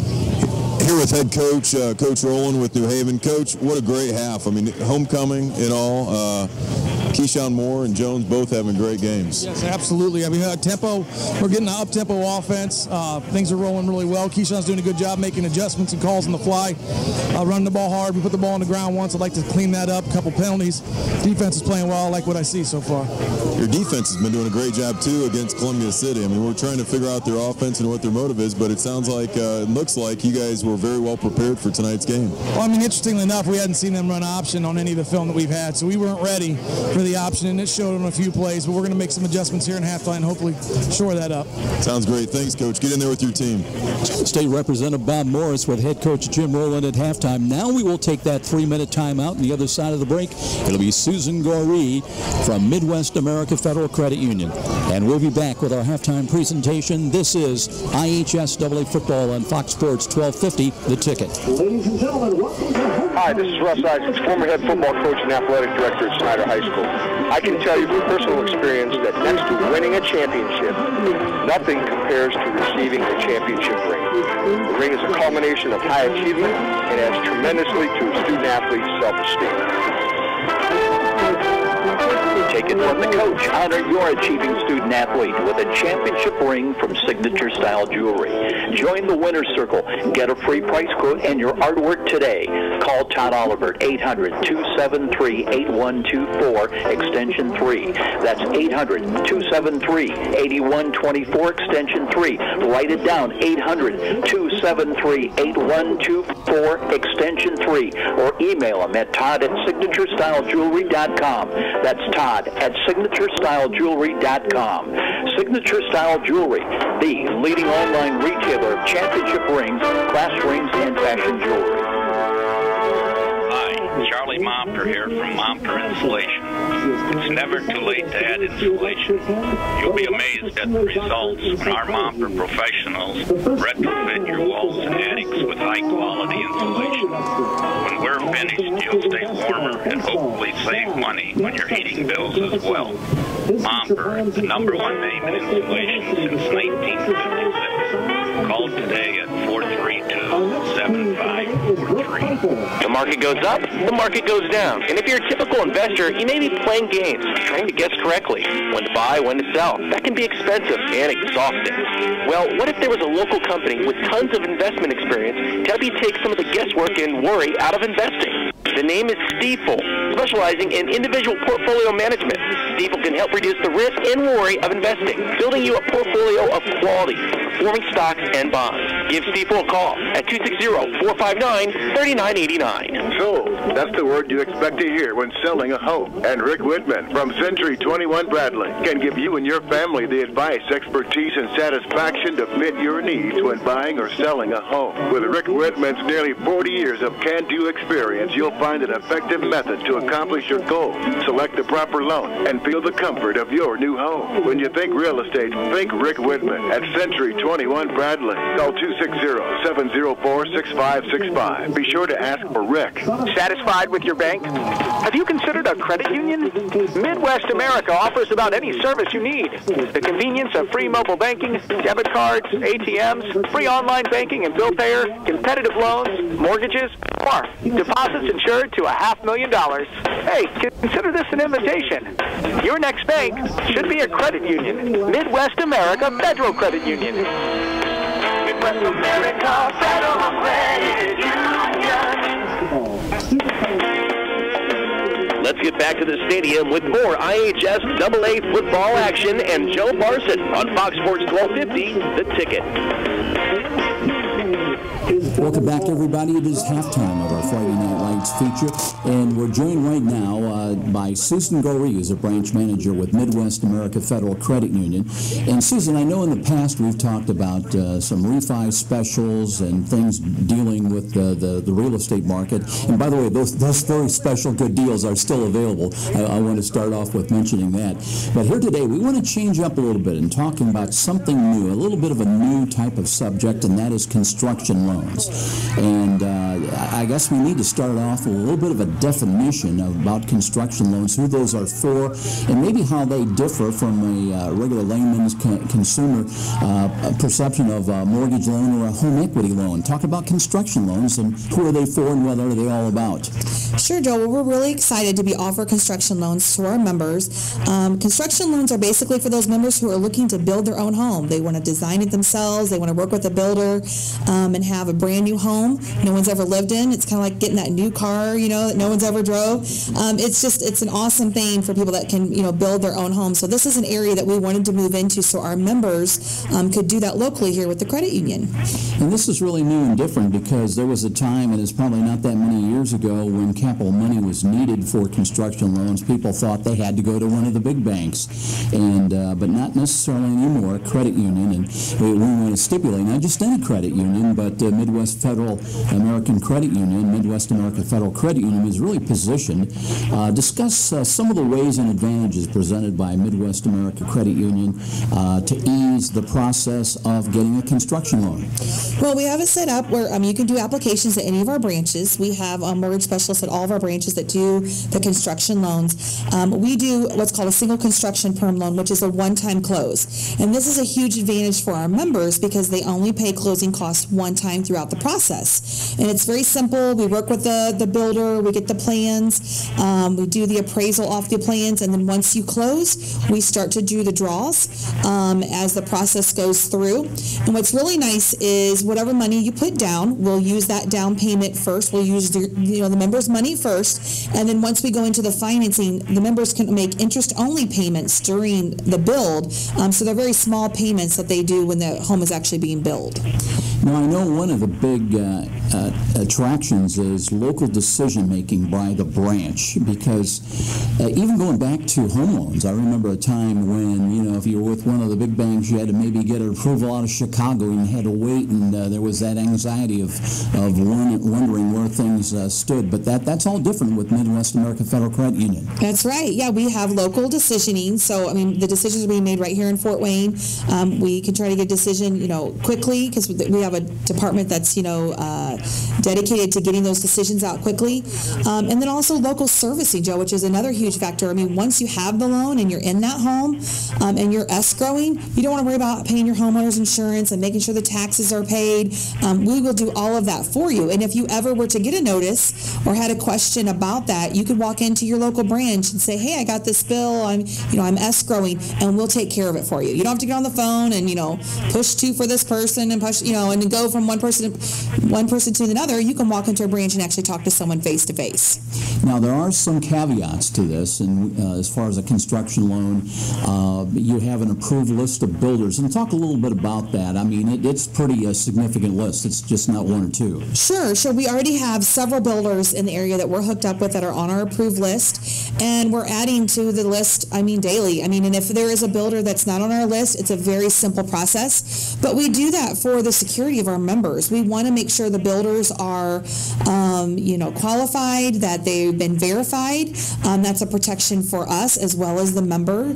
And but if they have a builder that we have not yet reached out to you, it's a process of maybe a day or two to actually get that builder approved. So we can work with several of the builders here in Fort Wayne. Just to take that a step further too, because it's nothing against the individual homeowner that maybe is interested in building his own home, but again, you've got to deal with codes and making sure the home meets all those, and certainly the approved builders are aware of all those stipulations. Right. Yeah. Again, like I said, it's a protection for our members and for the credit union.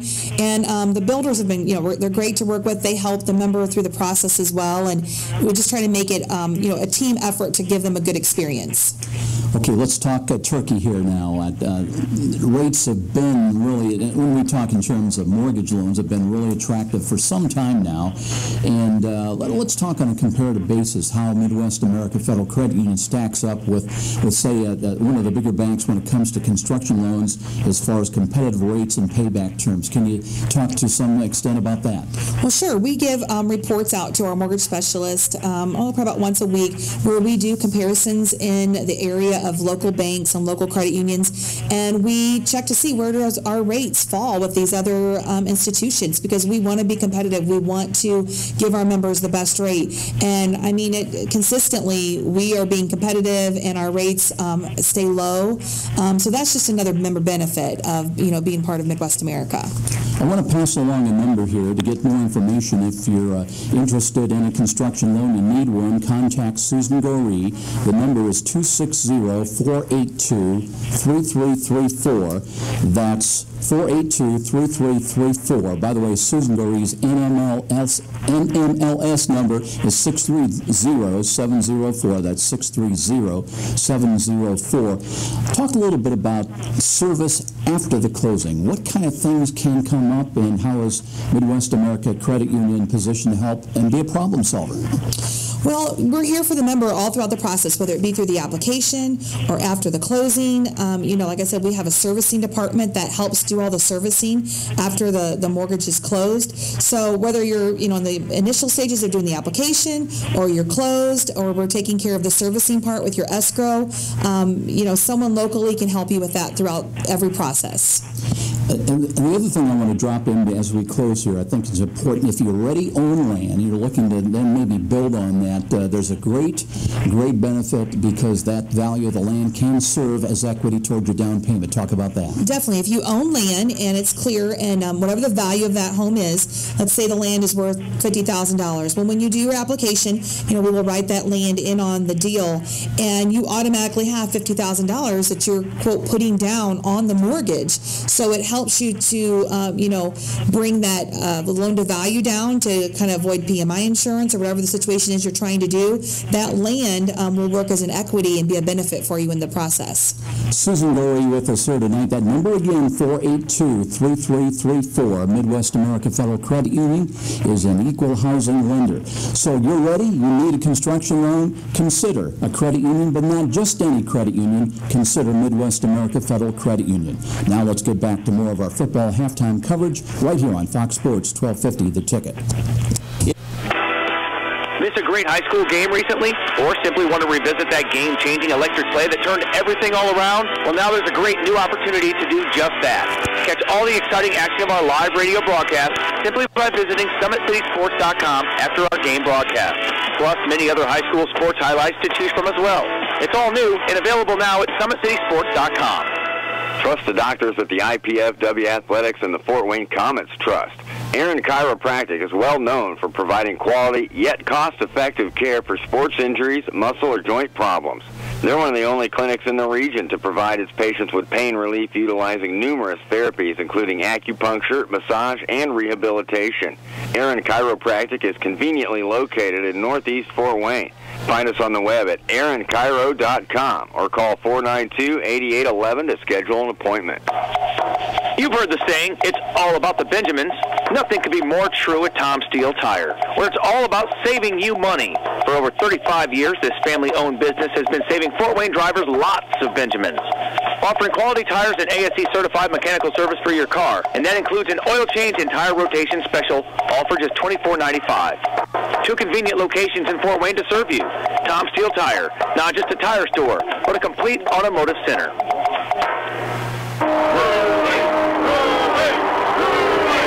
A trip to downtown Fort Wayne is not complete without a stop at Rudy's at 409 West Brackenridge. Next time you're headed to the baseball game, make pre-game plans to stop in at Rudy's, where you'll find a wide assortment of adult beverages and aromas. But Rudy's is also a premier downtown location for picking up those mouth-watering DeBrand's chocolates. What better way to catch a game at Parkview Field? Make it a date for a stop at Rudy's, right across from the main Parkview Field entrance. Rudy! Behind the scenes of the making of a great play area. I'm envisioning something really spectacular, something over the top. Let's draw up some plans. Yes, JP. Right away, JP. Excellent idea. Bold move, JP. We'll get right on it. I see a large fort with a giant cannon to slide down. Let's make it historic. Tie it in with the history of Fort Wayne. And we gotta have it soft so kids of all ages can play. Let's have those blueprints on my desk by Monday morning. Jefferson Point and Lutheran Children's Hospital ER presents Fort Wayne's largest indoor soft play area. Parents can relax while the kids explore a fort, slide down a cannon, and crawl through the 16-foot cherry blossom tree. Over 2,000 square feet of indoor play area, the largest retail play area in the state of Indiana. Bring the kids and enjoy the fun at Jefferson Point. For details, go to jeffersonshopping.com. There's so much to see. It's where you want to be. Jefferson Point, Jefferson Point. And now back to the IHS AA football game of the week with Joe Parson on Fox Sports 1250, The Ticket. Welcome back, everybody. You're listening to our IHS AA halftime show presented by McDonald's. McDonald's, I'm loving it.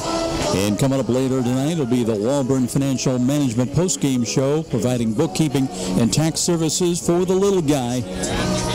Right now at halftime here on Homecoming, 22-0 our score in favor of the New Haven Bulldogs. Let's take a look at the line score of the ball game. 14-0 Bulldogs at the end of the opening quarter. They would add one more score in quarter two action.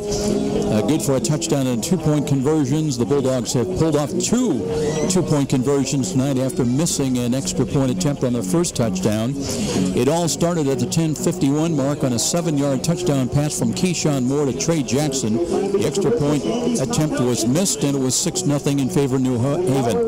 Then an interception returned by Cheney Pope took it all the way down inside the Eagle 5-yard line. He was knocked down at the 2. One play later, it was Nishawn Jones to take it into the end zone from a couple of yards out at the 6:40 mark. 2-point conversion run by Jones again, and it was 14-0 in favor of New Haven. Then after a fumble recovery at the New Haven 41, that led to a Keyshawn Moore to Ty Woods touchdown toss of 19 yards at the 7-11 mark, and then a 2-point pass play conversion pass from Moore to Desmond Coleman made it right where we are here at halftime at 22-0. Waiting for the teams to come out and their halftime warm-ups on this extended homecoming weekend. Let's bring you up to date on some other scores passed along to us. At halftime, it was 4-1 Belmont, I should say, was leading at home against Leo at 5-0. It was the Braves 14. Check it, it was 17-7 in favor of Belmont at halftime. In the SAC, number 2 Snyder up on Homestead at 24-14. And one other score we had, it was Bishop Luers 12, Carroll 7. Again, those ball games either at or near the end of the first half.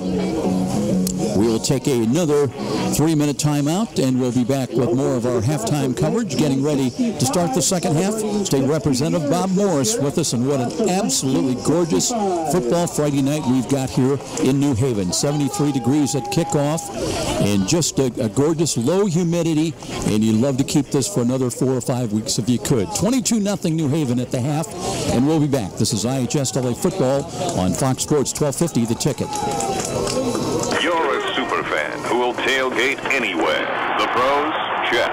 College? Check. Your 8-year-old's Pee-wee game? Big time. And to prepare for this ritual, you head to Meijer for freshly prepared food and licensed team apparel. Proudly display allegiance to your favorite team with our licensed short and long sleeve tees, hoodies, hats, and jerseys.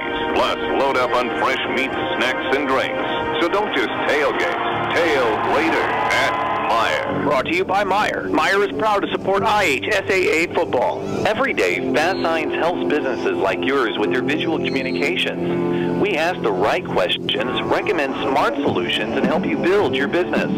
Our knowledgeable consultants uncover your communication challenges and provide visible solutions. At Fast Signs, we're innovators, planners, and designers. We're more than fast, more than signs, and we're more than ready to help. Contact Fast Signs today. Text the word Fast Signs to 90407 to receive sales and discounts. Where do Savvy sports fans in the Summit City go when they need to know more than just the score. It's an easy choice. No other media outlet covers the local sports scene like the Journal-Gazette. You get 7-day sideline coverage from the area's most experienced and knowledgeable sports staff. It's a commitment to Fort Wayne that the Journal-Gazette takes very seriously. When you need to know the story behind the story, nobody delivers the goods each morning like the Journal-Gazette. And even when you're on the go, you can still catch up on the latest sports news online at www.journalgazette.net or from your mobile device at www.jgmobile.net. Start your sports day right, every day, 7 days a week with the Journal-Gazette. The game just isn't the game without you. When pain or injury has you sidelined, call Parkview Sports Medicine at 260-266-4007. Whether you're an aspiring pro or a recreational athlete, our team of certified orthopedic surgeons, physical therapists, athletic trainers, and registered dietitian nutritionists will provide you with rapid access to comprehensive care and sport-specific rehabilitation. We can get you back to the action quickly and safely. Just call 260-266-4007. Parkview Sports Medicine, your dream team. Every small business person has the same dread: taxes, reports, and bookkeeping. What are you to do? You know you can't afford the big guys to keep you legal and solvent? Well, now there's Walburn Financial Management to save the day. Here's their number. You're going to want to remember this one: 260-459-2240. That's 459-2240. Why? Well, Walburn Financial Management specializes in the little guy. With reasonable rates and sensible retainers, Walburn Financial Management is simply perfect for the small business budget. McDonald's presents things said at breakfast by no one ever. Burnt toast, hot diggity darn. Rubbery waffles? I'm still gonna get my grub on. Ooh, cold leftovers. Mama likey. No one ever loves a bad breakfast, so get a real one. Served every morning at McDonald's. Make mornings real and get 2 Egg McMuffin or 2 Sausage McMuffin with egg sandwiches or 1 of each for just $3.50 at McDonald's. Limited time only. Prices and participation may vary. Prices single item on menu. Let's get back to the stadium with more IHS AA football action and Joe Parson on Fox Sports 1250, The Ticket. Teams back out, getting ready to take their halftime warm-ups now. This extra 3 minutes is provided right at the end of the regular part of halftime. Mentioned the Bulldogs, they're on the road to Belmont next Friday night, and if that lead by the Braves holds up on Leo, that would be a stunner for the Northeast 8. And really could really have huge importance and impact to the Bulldogs going on the road down to Decatur next Friday night. As far as the Eagles, they're home against East Noble, as we mentioned. Just a gauntlet they run. They had DeKalb last week, and they've got New Haven tonight, then East Noble, and then they go to Leo. And joining us right now, making that, if you've got your breath back, I know that making that climb can be something else, Bob Morris, but we had a problem picking you up down there. Why don't you recap a little bit what Brett Fox had to tell you just before the start of the second half? He just said, the score jumped up quick there, 22 points, and he told his team to come out with confidence, and he thinks he can beat the Bulldogs the second half. It was amazing because we did see Columbia City at times with that second and third effort, especially with the run game. You stay with what works for you, and they had some success on the ground. Yes, they did, and he did comment on the wind as well. I mean, it is still a little windy. The wind's coming out of the east, to the west, but the temperature is dropping, and he thinks it's a nice night for football, and he thinks that the Eagles are still in this game. I'll tell you what, nights don't come any better than they are. Low humidity. And by the way, quick footnote to our interview with Susan Goree from Midwest American Federal Credit Union. Mike Winker, their VP of Marketing, wanted me to pass along, because of the importance of this game tonight in the Northeast State between New Haven and Columbia City, wanted me to point out they also have branches in New Haven and Columbia City, Midwest America Federal Credit Union. So if you're looking for a construction loan or any kind of refi or any type of loan, give your nearest Midwest America Federal Credit Union branch a call. It'll be well worth your time and effort. 22-0 New Haven. New Haven lost the toss. It was won by Columbia City. They deferred. They'll get the ball to start here first in this second half. They'll have the wind moving from left to right behind them, and Ashton Barnes is back in kick return, not expecting a deep kickoff. He's got 2 kickoff returns this year, averaging about 24.5 yards a kick return.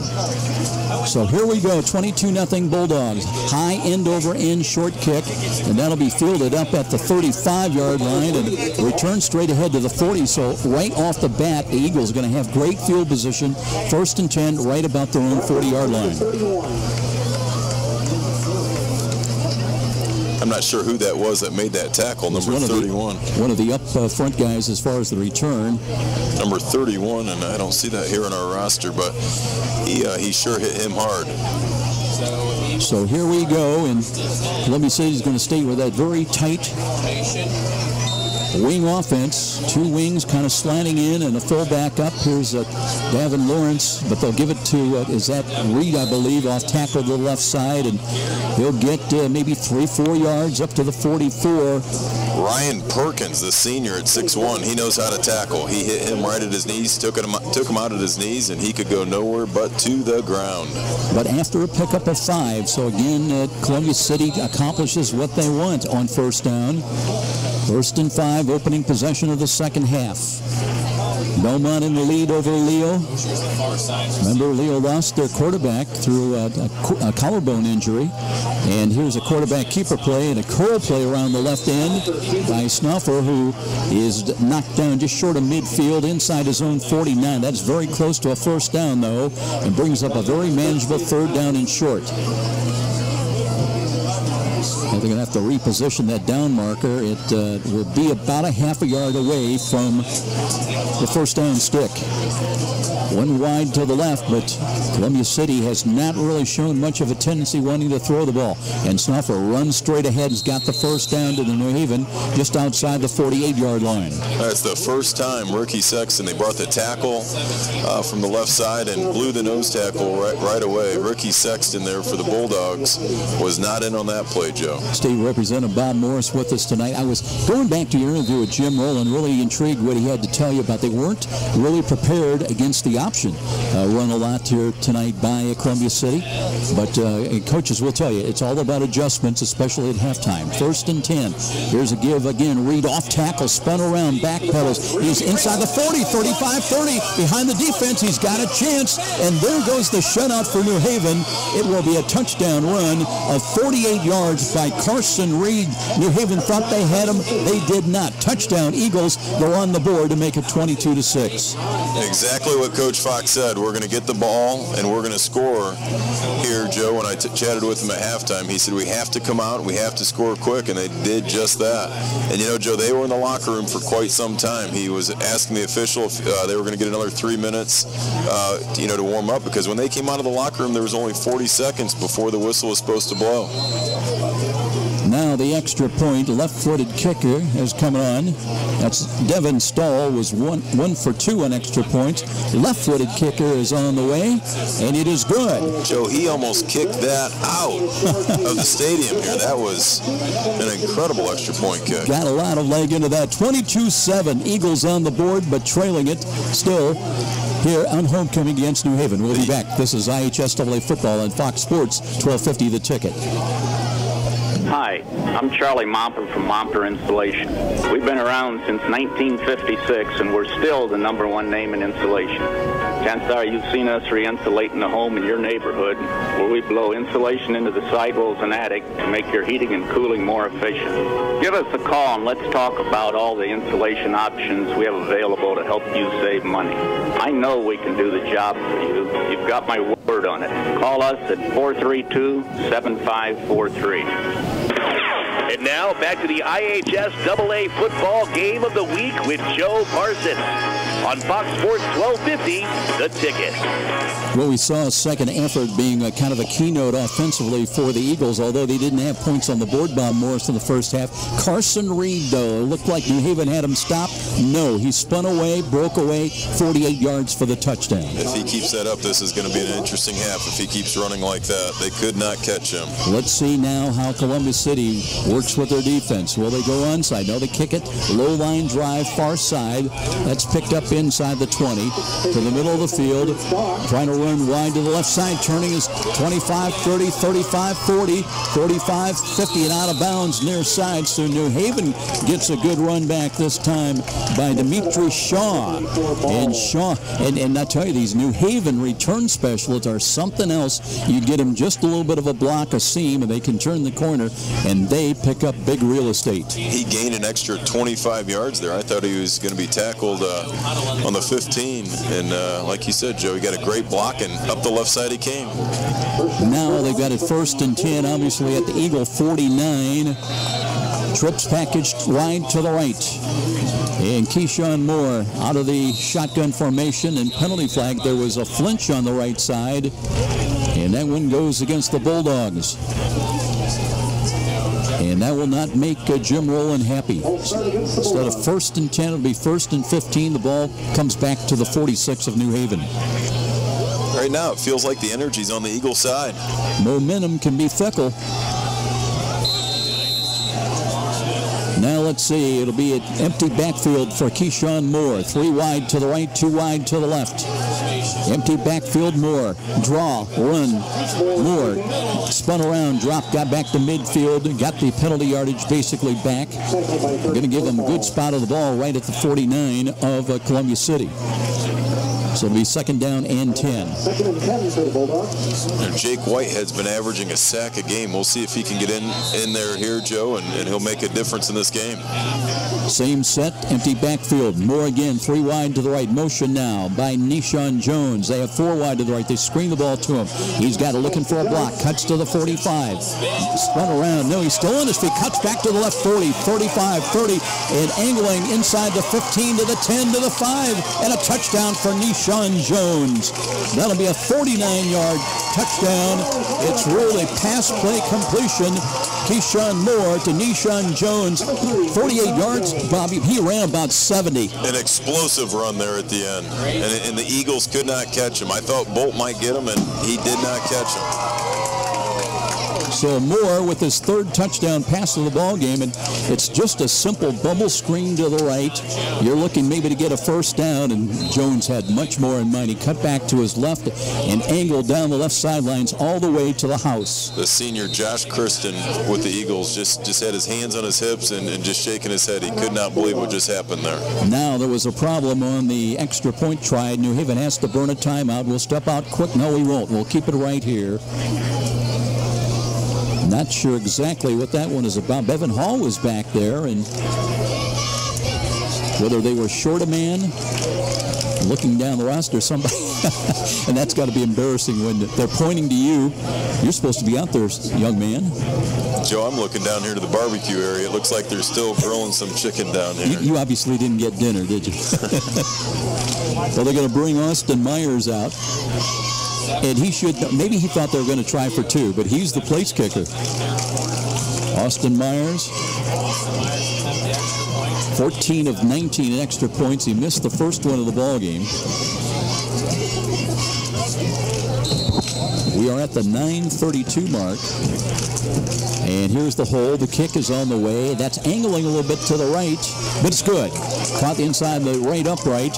So it'll be 29-7. Bulldogs on tap, answering the Carson Reed touchdown run with one of their own. And we'll be back. This is IHSAA football on Fox Sports 1250, The Ticket. The market goes up, the market goes down. And if you're a typical investor, you may be playing games, trying to guess correctly when to buy, when to sell. That can be expensive and exhausting. Well, what if there was a local company with tons of investment experience to help you take some of the guesswork and worry out of investing? The name is Stifel, specializing in individual portfolio management. Stifel can help reduce the risk and worry of investing, building you a portfolio of quality, performing stocks and bonds. Give Stifel a call at 260-459-3989. And now back to the IHSAA football game of the week with Joe Parson on Fox Sports 1250, The Ticket. With Bob Morris, Joe Parson back at John Young Field, and our football focus on Fox next week back on the Summit Athletic Conference will be at Chambers Field as Northside will host the Snyder Panthers. The New Haven cheerleaders, Joe, just got done with their 29 push-ups. The score here, 29-7 in the third quarter. The Bulldogs are up. I'm glad we don't have to do that. High end-over-end kick down the middle, and it's received inside the 20. Looking for running room, and there is some running room initially for the return man, Noah Judd. Judd brings it across the 30 to the 35, up to about the 37-yard line. That's where the Eagles go back to work offensively. The good news, they scored the last time they had the ball, but they can't trade touchdowns either with New Haven and come away with a win. 9 minutes and 26 seconds left here in the third quarter, and you're right, Joe. They've got to score here and hold New Haven on the next possession. One wide again to the left. They have the two wing backs. They're kind of facing inward. And Reed, the fullback, he gets the call, spins off a tackle, and got up another couple. And again, he carries tacklers across the 40 to the 41. And I'm just amazed at the second and third effort by not just Carson Reed, but all these running backs for Columbia City. They just do not quit. No, Ivan Shaw, the safety for the Bulldogs, had to come all the way in to help with that tackle because these Eagles, those feet keep pumping. Looks like a gain of 2 or 3 yards, and suddenly, as it is now, it's a gain of 6. Second down and 4. Improving field position for Eagles at their own 42-yard line. Motion right to left again. They looked up the middle, and that time that was sealed off and ended right now. As I thought it was Roy Ayers maybe got in on the play. Underway Wright has seen some defensive reps for the Bulldogs. They'll be short of the first down. Columbia City will have it just short of their 45 at the 44-yard line. It'll be third down and a long 2. Hayden Graham for the Bulldogs getting the defense set. Linebacker, very vocal out there. Brock Snuffer's gone all the way at quarterback tonight for the Eagles. He's under center again. A lot of misdirection. Little curl play off to the right, and they've got that first down. Boy, that was a great fake there by Snuffer. He handed off and acted like he was going to run the ball to the left side, and a few of the Bulldogs fell for it. And then they have a counter run coming back right to the right side. Again, Grady Hicks getting off the bottom of the pile, opened up enough of a hole to the right side, and they'll move the chains. The Eagles get it up now just short of midfield at their own 48-yard line. I keep bringing up Ricky Sexton, but boy, that kid's ready to go every time. The nose tackle. I'm with you, Bob, and he's not listed really as the starter out there, but he, the 275-pound senior, has picked his spots. Now the option run again. This time Snuffer is knocked down for a loss back at his own 47. What a night to do it on homecoming for the senior. Good play defensively, New Haven. It'll be a loss of 1. They'll mark that ball back inside the 48-yard line. Second down, let's call it 11. Ashton Barnes checks out of the ball game for the Eagles. Brian Mosher is not taking any snaps tonight at quarterback. He is split wide to the left. But Snuffer's been staying primarily with the run game and looks to Reed and tries to spin off the tackle. That time New Haven did not let him get away. Good play defensively. Hayden Graham, the senior, there on that stop again. Tackles, looks to the coach here on the sideline, the defensive coordinator, and gets the Bulldogs ready to go. Mark it at the 49. Will bring up third down and 9 for Columbia City. They've got to get to the Bulldog 42-yard line on this snap. Clock moves inside 7 minutes, time remaining third quarter. Again, tight 10-man bunch lineup in the middle of the field. Misdirection again, sweep coming up to the right, trying to turn the corner, and they won't get there. Gain into New Haven territory to the 49. 2 Bulldogs, Ivan Shaw as well as Hayden Graham once again. Cale Ryder on the carry, but just could not get the block he needed to turn the corner. And they'll have to bring in Austin Bolt to punt the ball away. He'll wait for the snap back inside his 40 at the 37. And there's the ever-dangerous Tremaine Jackson. Back in punt return. They had 2 punt return touchdowns last week for touchdowns against Norwell. High snap over the head, and that one is trouble, as Mosher actually was in there to kick the ball, and over his head he'll have to just down it back at the 34, but that will be great field position for New Haven at the Columbia City 34-yard line. Columbia City is not in a good situation here at all. New Haven's in their own territory here. The ball's on the 35. We've got 6 minutes left here in the third quarter.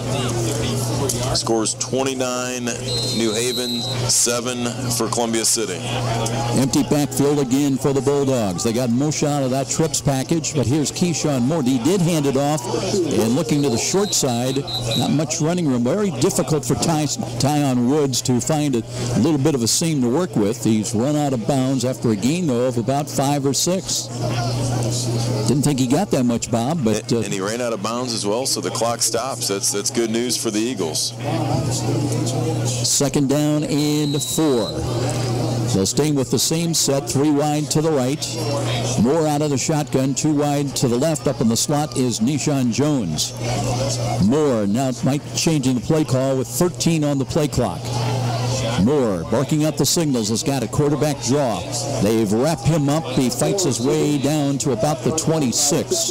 Very, very interesting defensive set there. They went with the nose tackle, and the middle of the field was pretty wide open with a tight end to the right side. I mean, the whole middle of the field was wide open. Columbia City dropped 2 of the guys back in the backfield there. Drew Lamy came up and made that stop, so it brings up third down now and 2. Now they've got a full set here, Joe. Spread offense again, 3 wide to the right, 2 to the left. And Moore walking up and down, calls out the signals once again. 13 on the play clock, motion, right to left. Woods, drop ball, and that one's loose on the field and tipped out of bounds by Woods. That's a good heads-up play by Tyon Woods. Couldn't actually get a hand on it, so he just kind of flushed it out of bounds to bring up 4th down. Very, very smart.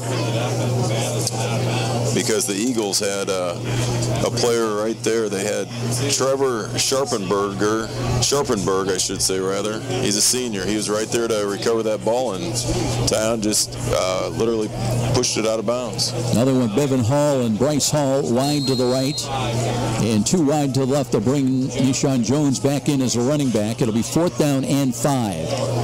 So a big play call both ways right now. And here's the screen. Jackson's got it, fights his way down to the 20, and they'll have the first down. Well, he knew where he had to get that first down stick right at the 20 and had an extra yard to the 19. Beautiful pass as well. Quick hitting play.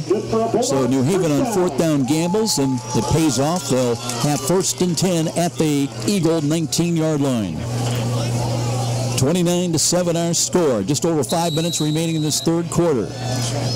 Jones stays in as the running back, 2 wide either side. Moore to throw, looking, loads up, throws it high and over the head of Bryce Hall.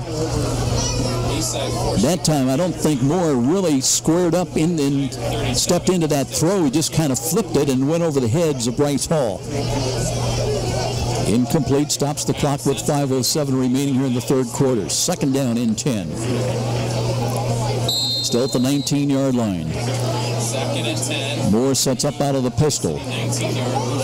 He's got Jackson up in the slot to the left. Woods slot right. 2 wide either side. And Moore looking to hand it off. Jones trying to pick his way. Bounces off a tackle, looking to get to the 15-yard line and out of bounds. So he'll stumble his way for a pickup of about 3, maybe 4 yards. Josh Kristen there with that stop again. And we talked about it earlier, Bob, but Columbia City, not an easy team to run the ball on. 3rd down and 6. But obviously, the ball at the 16, New Haven will feel they're in 4-down yardage area. Darrell Davidson looks behind to make sure of the snap count. His quarterback, Keyshawn Moore. Motion right to left.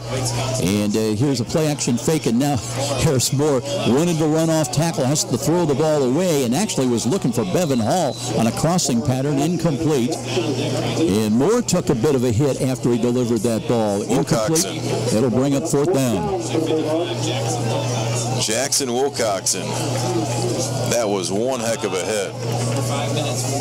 Brett Fox was talking in the pregame interview about 2 of his superstars, the sophomore Bronson Ball, who's so quick, and Jackson Wilcoxon, who's a junior. And they are 2 of the top 3 tacklers in the Northeast 8. He's so thrilled to have them back as a building cornerstone milestone for the next year or two for his Eagles. Oh, Keyshawn knows who those boys are. 4th down and 6, screen near side. And here is Nishan Jones trying to get to the 10. I don't know. He did not get there on 4th down. I believe it'll be a stop for Columbia City, and they are going to get the ball back. Here comes the defense for New Haven's coming back out. It was 4th and 7. The Bulldogs got about 5.5. Referee Scott Thompson just signaled that it's going to be Columbia City ball. So effectively, we've had back-to-back 4th down stops. Columbia City will get the ball back. The good news for the Eagles, but the bad news, they get it at their own 10-yard line. Boy, they've got to score here. They've got to run the ball 90 yards or pass the ball 90 yards. They need to score here. It's just so difficult for a run-oriented team playing catch-up. Snoffer looking off tackle run again, but New Haven, they'll yield maybe a yard at best to the Eagles on the ground out to about the 11, maybe the 12. New Haven's helmets look like they're lit up down there, Joe. The lights are hitting them just right. Yeah. I didn't notice that when the sun was out, but now that the lights are here, it looks like their helmets are glowing gold. Neat effect. Carson Reed on the last carry. They'll give him credit for 2 yards. And the clock's running. 4:17 to go in the third quarter. 2nd down and 8. Mosher again wide to the left. He's got to be lonely out there. They've not really looked his way all night long. Misdirection, counter run to the right. And a little carry out to about the 14-yard line. 29-7. Sharpenberg out there trying to deliver a lead block from his tight end position. But now it's 3rd down and 6 for the Eagles. So they give you a lot of looks, don't they, with the misdirection, and try to influence you, your defense going one way with a counter run actually coming back the opposite way. And New Haven seems like they've got it figured out. Reed stays in as their running back. 2 wing backs, inverted inward, motion right to left. And here is Snoffer rolling to his left, being pursued, does throw the ball. Laying out for it was Mosher, but he can't find. Did he come up with the ball? They're going to call it a catch.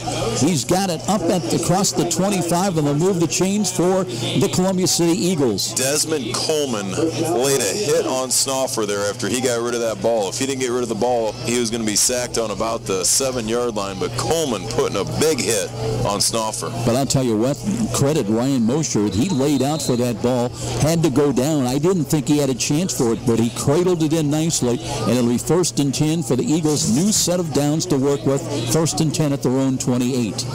They stay with that same formation, and the sweep come up to the left side, and they'll roll out across the 30-yard line to the 33, close to the 34-yard line. 2:59 to go in the third quarter. The Eagles have to move the ball. They have to do a better job of getting their offense together, and they got to make up some points quick. Right now they're down 22 points. But they showed the previous play to the last one that they can go to the air when they have to. That was a gain of 6, 2nd down and 4. Motion left to right by the wingback. Here's the second counter run. They've got running room, and they've got a touchdown. There goes Carson Reed once again, and he will run for 66 yards and a touchdown. And Columbia City not going away quietly.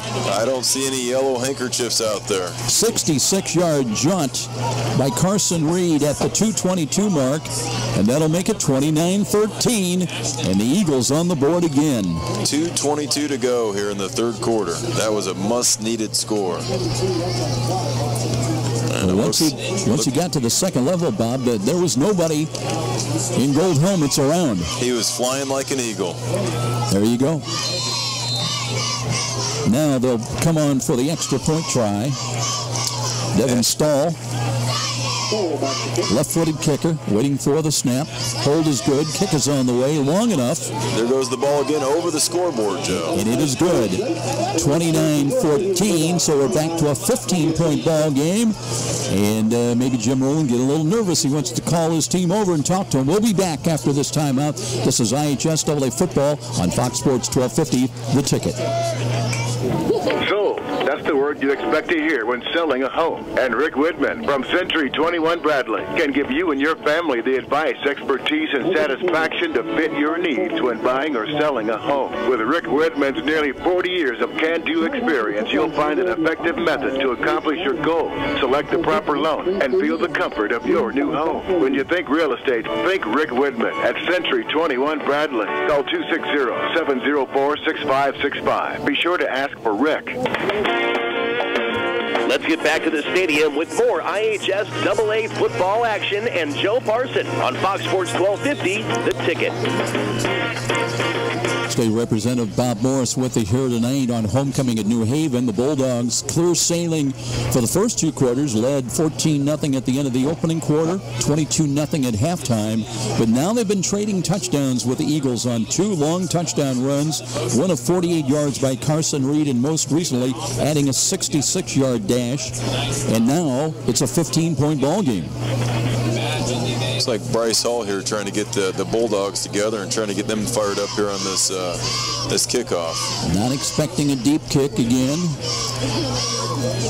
they'll do a little pooch right up the right side here and see if they can recover it. Tell you what, they don't want to kick it to Tremaine Jackson. Here comes the kick, and it's a squib kick. It'll filter down to the 22. And I believe that's Dimitri Shaw looking for running room. Sweeps wide to the left and brought down from behind at the 30-yard line. Good open field tackle that time by Columbia City's Jake Whitehead. Jake, great job tackling there. That's a textbook tackle. Coaches always tell you, how do you respond amidst adversity? And now the Bulldogs have been bitten by a long touchdown run by Columbia City. It's 29-14. We'll see how the New Haven offense is able to respond. The sophomore Luke Watson, number 71, 6'4", 225. He came out patting some guys in their helmets, trying to get them fired up. Moore is going to spread the field once again. 3 wide to the right. That's the wide side of the field. They work from the left side hash mark. Still 2:15 on the clock. Moore to throw. Time. And he hits Bryce Hall to 35. They double up on him and knock him down. They may get him another yard up to about just short of the 36. Bryce Hall waving his arms, telling him he's wide open. And he delivered the ball. And Keyshawn Moore, Bob, as you know, is not the tallest quarterback in the world, just 5'9". Looks taller than that, though, doesn't he, back there? Yes, he does. Delivers a great ball, too. Tight spiral every time.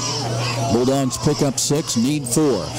Moore, time in the pocket again, throws the fade. He's got Nishan Jones just off his fingertips inside the 35-yard line. He might have had 6, but now it's going to be 3rd down and 4.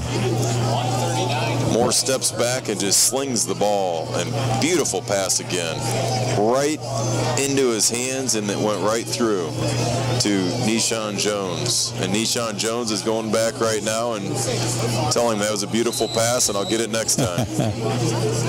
Yeah, the Bulldogs trying to go with the home run ball, feeling they can come back on 3rd down and try to pick up 4 yards. Keyshawn Moore telling him, let's get him this time. Let's not worry about that. Got to try to get up to the 40-yard line. Jones on the run, cuts back to the right, steps out of a tackle. That ball came dangerously close. It looked like he had it on his back hip, but he maintained enough control and wheels across the 40, and they'll mark it at the 41, and New Haven does convert on 3rd down and 4. Minute 35, the clock stops to move the chains. Referee Thompson here, Scott Thompson's winding the clock. No huddle offense again for the Bulldogs. Here's the bubble screen coming to the right. Jackson, check it, it's Woods. There's a penalty flag thrown. He was looking for a block. He got the block, but not the kind he wanted. So that's going to back New Haven up. Woods was able to scamper out, angled beyond the hash mark up to about the 46, 47-yard line. But that's right, it's beholding the call against the New Haven Bulldogs. Not sure if that was Jeffrey Johnson, 72. They're wearing number 72. Reminds me of William the Refrigerator Perry. And, you know, he's built like a refrigerator as well. I mean, just a big guy, and great job blocking tonight.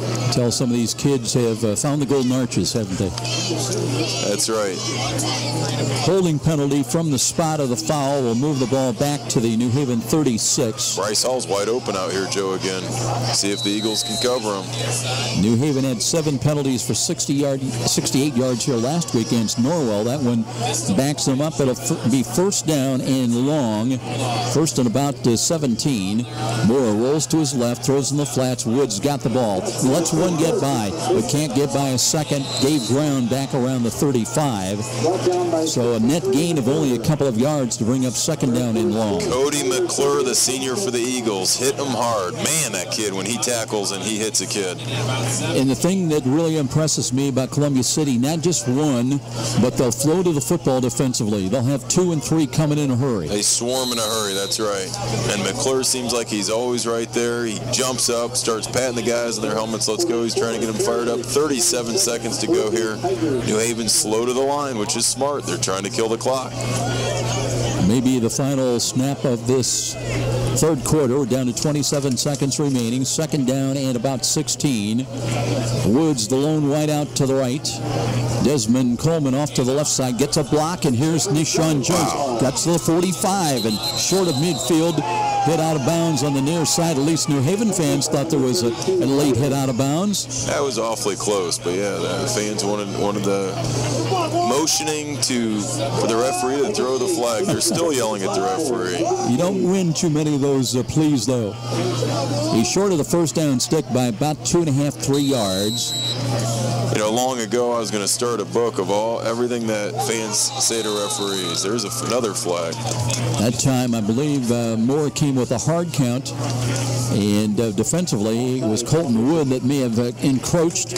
An automatic first down for New Haven. That'll move the ball automatically now to the 47 of Columbia City. Got a quick moment, Bob. I wanted to ask you earlier today, the resignation of John Boehner, did that surprise you much?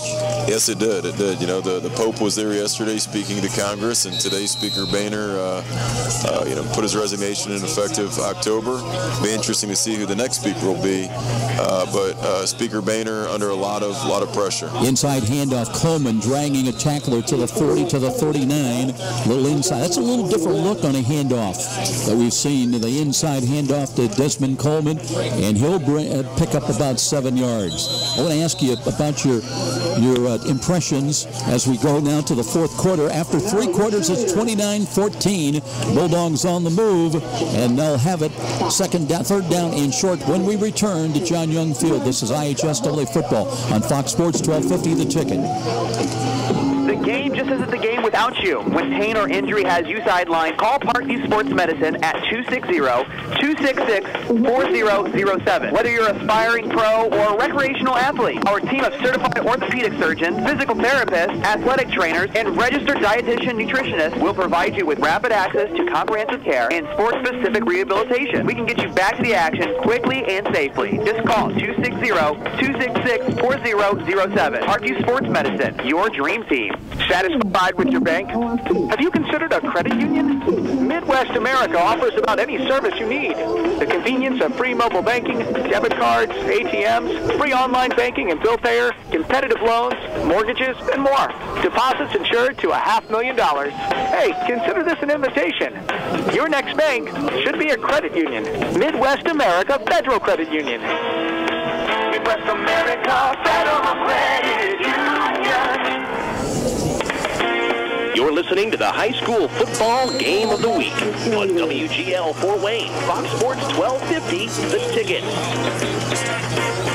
We start the fourth quarter. It is 29-14. Bulldogs second down and 2 at the 39. And they'll run the ball. No, they'll throw the ball down deep. They've got a man open there, and the catch is made inside the 10 to the 5. And they'll have a touchdown on second and short. And they'll come away with a Taiwan Woods touchdown. 49 yards on the pass play. They fake the hand up in the middle, and Keyshawn Moore on the money to Taiwan Woods. Very smart player there. Thought he was going to go out of bounds, catch the ball. He stopped and ran it right back towards the middle of the field and put another 6 points on the board with 10 seconds gone. And there's the fireworks again, Joe. 10 seconds into the fourth quarter. Town making it look easy. One play, one touchdown. Was he looking up here to you, Joe, waving to you after that touchdown? I don't know. Here comes Myers with the extra point try. There was movement at there's a block kick, but that had to be there's no penalty flag. I thought for sure that Columbia City had come across, but they did not. And we'll take a break. 35-14 Bulldogs on the one-play, scoring past 39 yards more to Woods. This is IHSAA football on Fox Sports, 1250 The Ticket. If you are one of the many Hoosiers suffering for years from neck and back pain, we have good news for you. Did you know there are now new non-surgical approaches to easing, reducing, and even eliminating pain in the neck, back, and spine? You are invited to Aaron Chiropractic, located on Fort Wayne's northeast side at College Park just off Delhar Road, to discover a new approach, a new treatment plan for pain relief and pain management. The start to a pain-free lifestyle may be just a phone call away. What are you waiting for? Call Aaron Chiropractic to set up an initial visit. Their number is 260-492-8811. One call. That can mean the return to a life without pain. Aaron Chiropractic.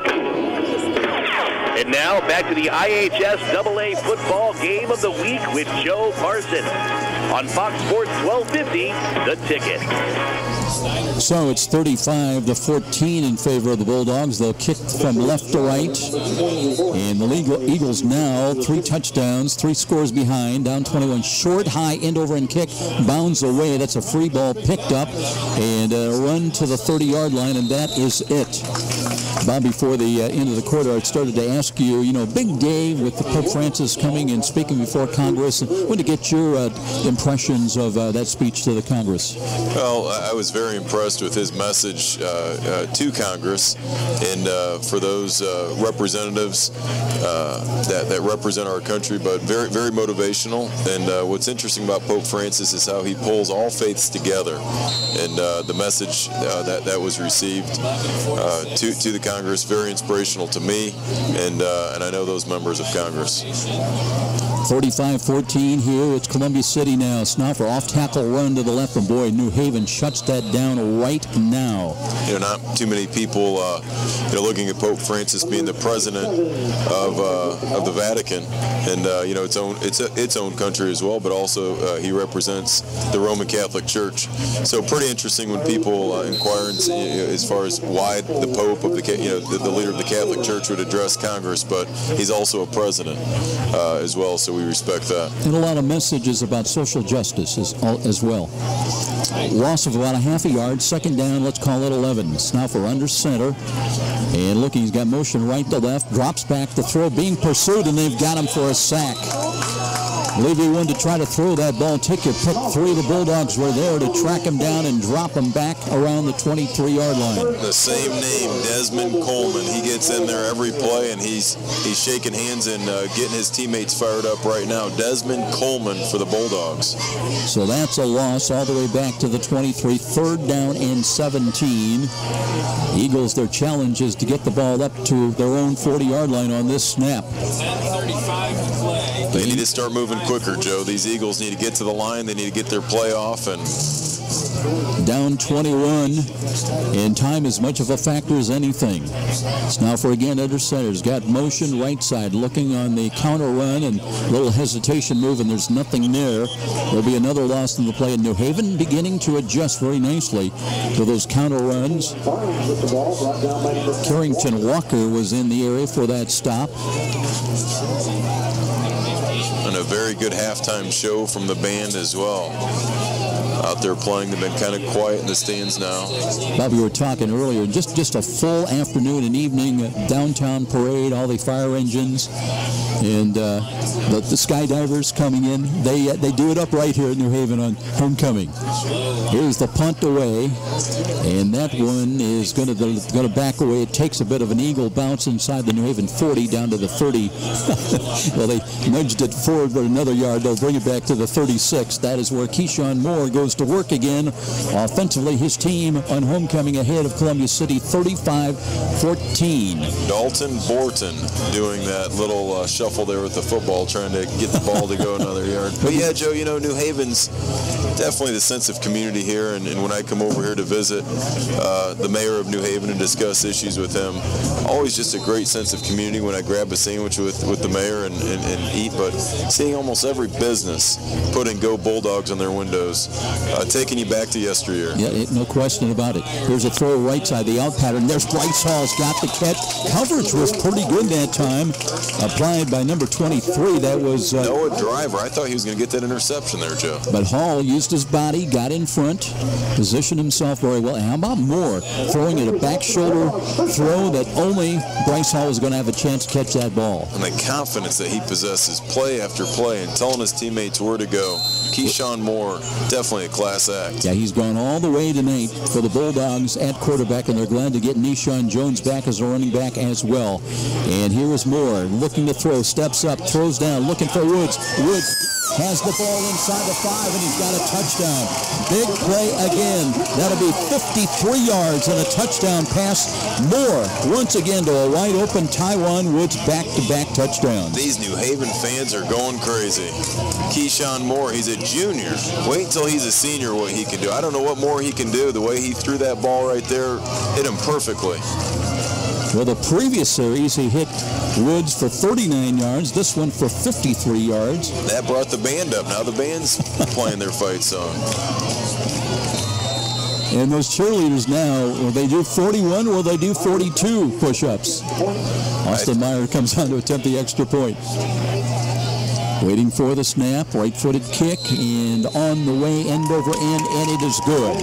42-14 on homecoming here at John Young Field. We'll step out. This is IHSAA football on Fox Sports 1250, The Ticket.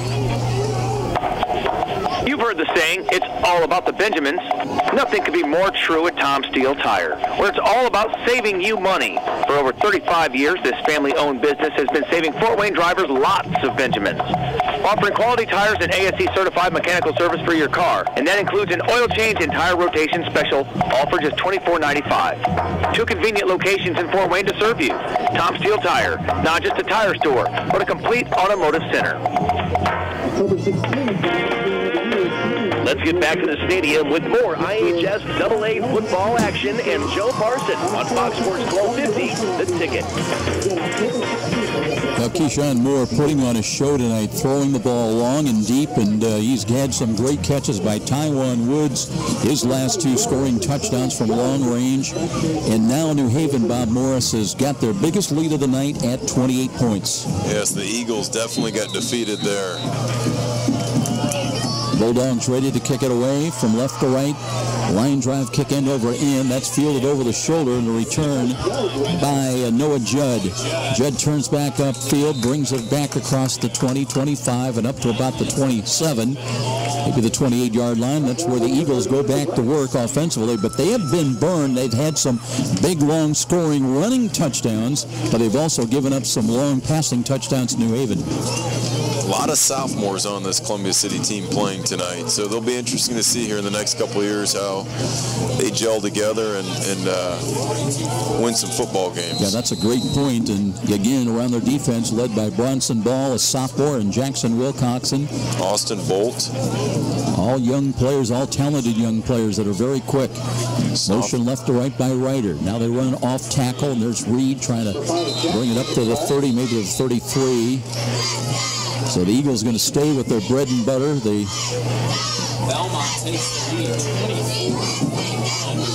Yeah, so we're definitely looking at some things in our country with Speaker Boehner stepping down with an election year coming up for president. It'll be interesting to see.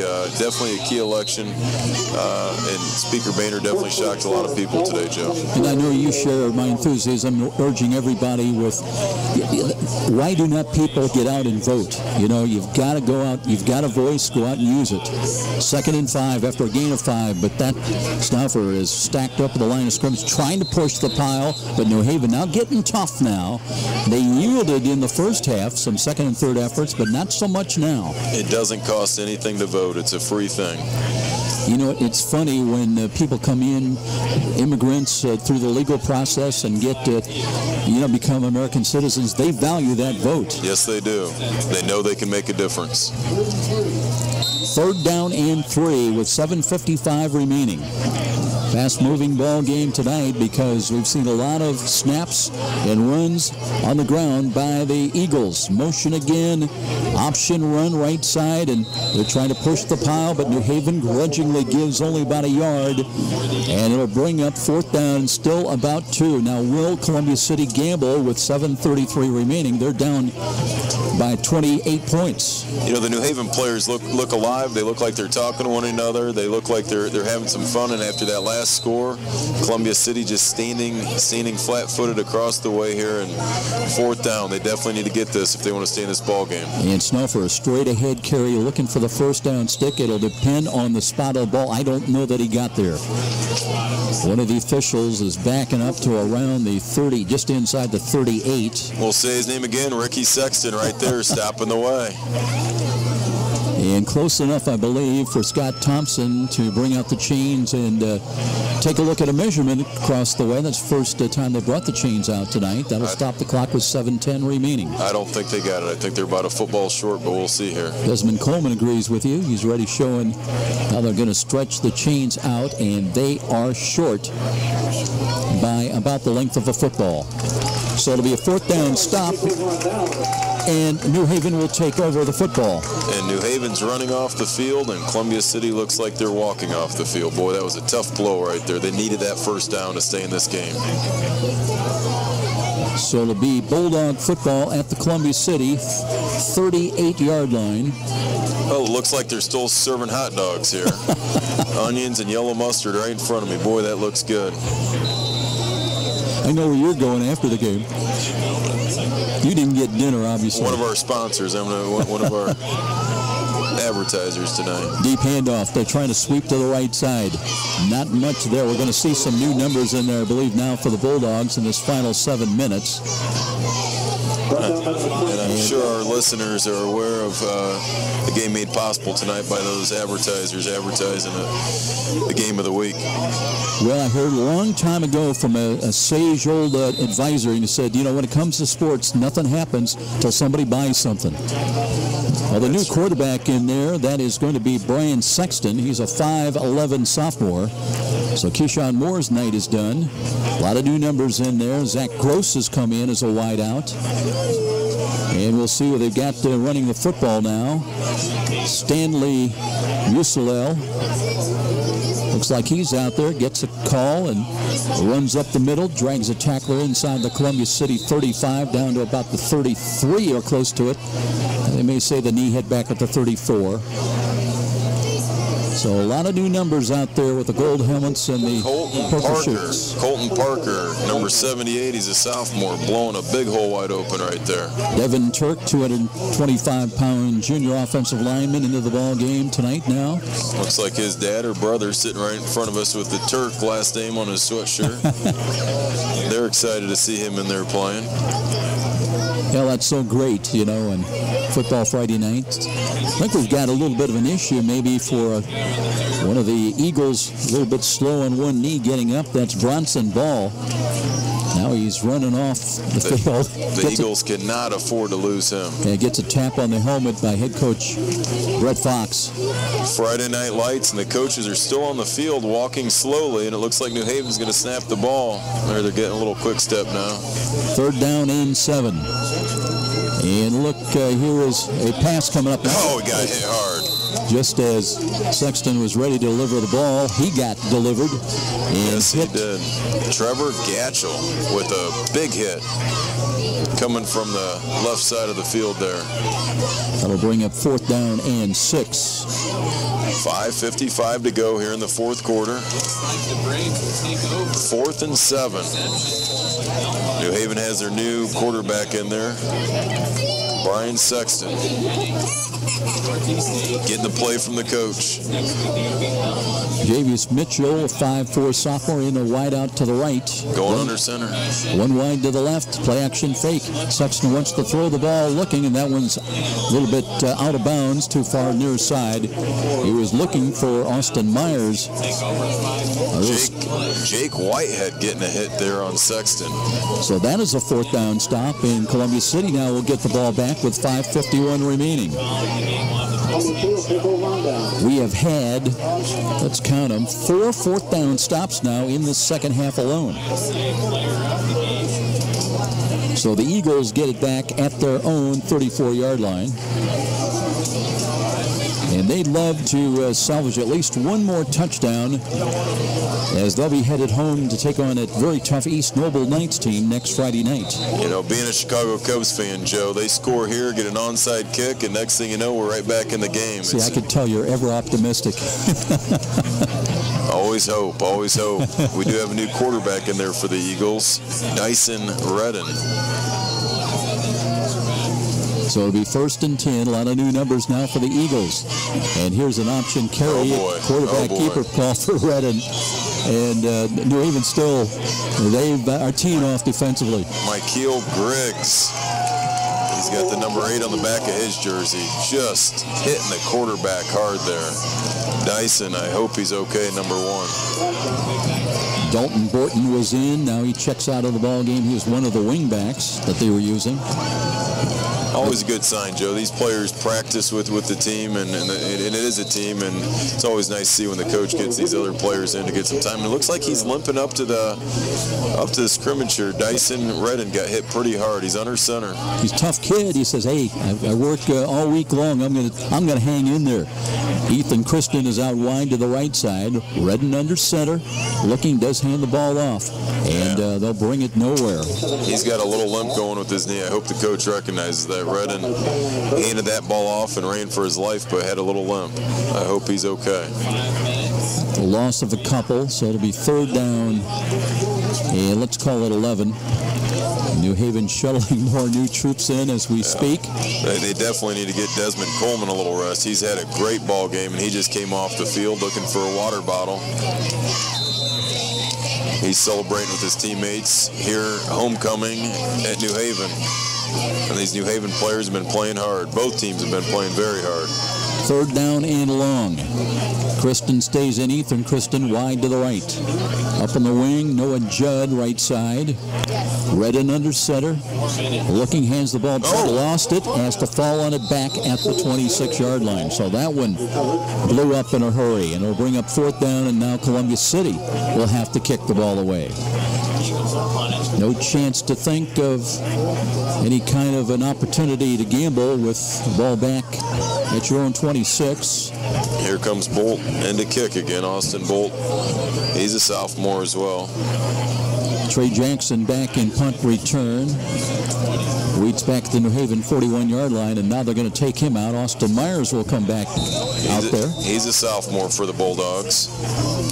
We'll see if Bolt can get it out of their side of the field. And inside the 15, the kick high. Oh, that's off the side of his foot. That is not a good kick. And out of bounds somewhere around the 25-yard line. Joe, you said that very nicely. That was not a good kick. I mean, it looked like he almost kicked it over his head the other way. I haven't seen that in a while. Kick was, what do you think, maybe 7 yards, Joe? Well, maybe generously, yeah. Not a negative kick, but pretty close to that. They'll mark it at the 22. Might have been better off just running the ball there and hoping for 3 or 4 yards. So New Haven's got it 1st and 10 at the 22-yard line. And let's see if they're going to stay with that same lineup. Here's an off-tackle run that will be a gain for a couple of yards to the 22-yard line.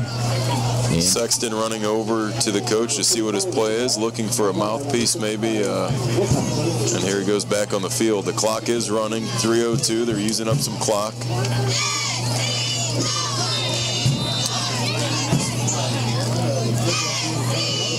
Evan Miller's checked in on the offensive line. Big junior, 240 pounds. So New Haven has some size. They'll stay with a straight I formation, give to the second back through, and banging off to the 15-yard line. Johnson, number 26, he's a sophomore, running the ball.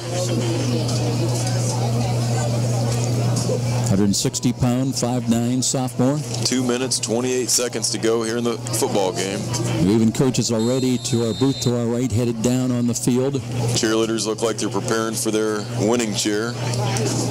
The band's getting ready to play. You got to do 42 push-ups again at the end of the game. Is that how that works? The cheerleaders look exhausted. I believe the color analyst has got to do 42 push-ups.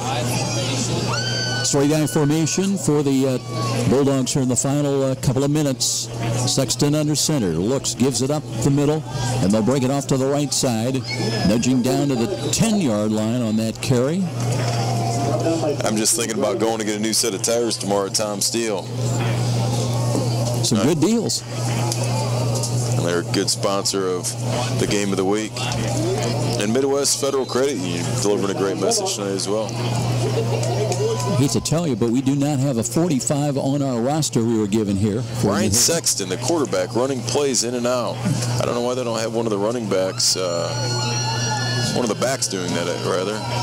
But he keeps running the plays in. And they've got Stanley Busadell in there as he gets the handoff off tackle, runs into a wall at the 9. Mayer carried the pile to the 8 as we're down inside 90 seconds. I think Sexton's ran more than Moore, the starting quarterback, running the plays in and out. He's going to be tired running 15 plays in here. Well, they're keeping the clock moving. And we may have just one more snap of this ball game. Bryce Minnick has come in as a 5'9" wideout to the left side. And play clock is down to 10 with 55 seconds remaining. Sexton's trying to take as much time off the play clock as he can. Just takes a knee as now they assume the victory formation in the final 46 seconds. And that may be the final snap, although it shows 42 seconds. It depends when they mark the ball ready for play. And a lot of officials will not, well, I believe that Scott Thompson is going to mark. They'll have to take at least one more snap on 3rd down and 10, but this is just all academic, Bob Morrison. It's going to go into the books as a 42-14 homecoming win for the New Haven Bulldogs here at home. And the New Haven fans are exiting, and that's going to do it. They're going to get their chicken, their barbecue chicken here at the East End Zone. So the Bulldogs come away with a Northeast 8 win. They'll take their overall record to 5-1, and they'll be now 3-1 in the Northeast 8. We'll be interested to see what Leo's doing. They were trailing earlier to Belmont. And, of course, Columbia City falls 2 games now below 500. They're 2-4, 1-3 in the Northeast 8. That was a great win for the Bulldogs, and Ricky Sexton had a great ball game. A lot of pageantry here tonight, this afternoon on homecoming in the city of New Haven, and the Bulldogs with the win 42-14. We'll take a 3-minute timeout, and we'll be back with our post-game presentation. This is IHSAA Football on Fox Sports, 1250, The Ticket. Next time you're downtown and needing to feed your sweet tooth, you're just a few steps away from Rudy's. Fort Wayne's perfect location for stocking up on those famous DeBrand's gourmet chocolates the Summit City is famous for. Rudy's is located just catty-corner from the main entrance to Parkview Field. In fact, Rudy's is a great place to meet up with friends before an event at the ballpark. There's even outside patio seating, ideal for relaxing after work. With a wide assortment of adult beverages and aromas to choose from as well, Rudy's, distinctly different in downtown Fort Wayne. You're a super fan who will tailgate anywhere. The pros? Check. College? Check. Your 8-year-old's Pee-wee game?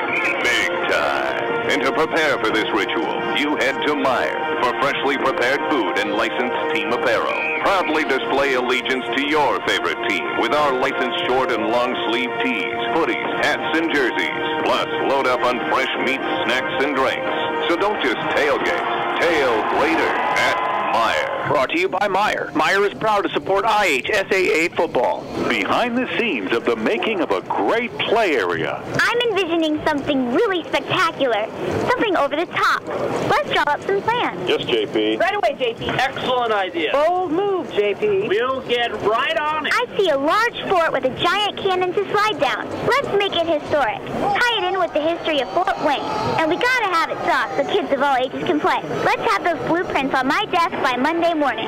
Jefferson Point and Lutheran Children's Hospital ER presents Fort Fort Wayne's largest indoor soft play area. Parents can relax while the kids explore a fort, slide down a cannon, and crawl through the 16-foot cherry blossom tree. Over 2,000 square feet of indoor play area, the largest retail play area in the state of Indiana. Bring the kids and enjoy the fun at Jefferson Point. For details, go to jeffersonshopping.com. There's so much to see. It's where you want to be. Jefferson Point, Jefferson Point. Hi, this is Russ Isaacs, former head football coach and athletic director at Snyder High School. I can tell you from personal experience that next to winning a championship, nothing compares to receiving a championship ring. The ring is a culmination of high achievement and adds tremendously to a student-athlete's self-esteem. Take it from the coach. Honor your achieving student-athlete with a championship ring from Signature Style Jewelry. Join the winner's circle. Get a free price quote and your artwork today. Call Todd Oliver at 800-273-8124, extension 3. That's 800-273-8124, extension 3. Write it down, 800-273-8124, extension 3. Or email him at todd@signaturestylegewelry.com. That's Todd at signaturestylegewelry.com. Signature Style Jewelry, the leading online retailer of championship rings, class rings, and fashion jewelry.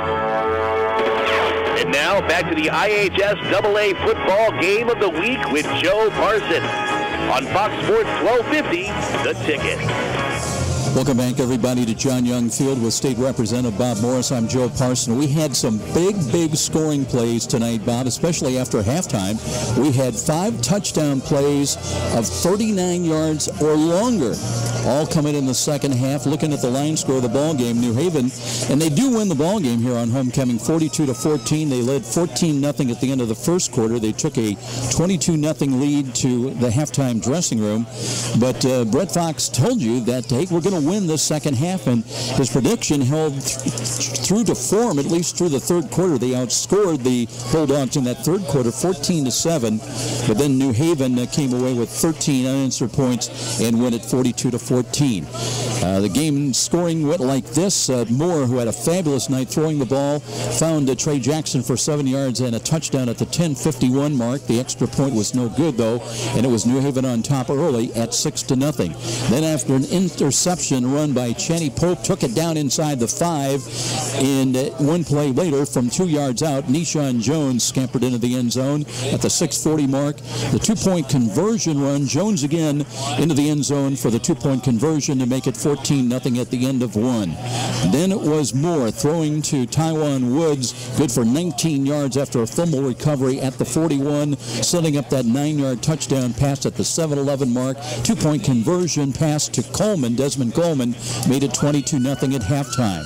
But it was Carson Reed who would score first for the Eagles to start the second half. A 48-yard dash. Looked like New Haven had him bottled up initially, but he scampered away and outran the defense the rest of the way to the end zone at the 10:25 mark. Stoll added the extra point, 22-7.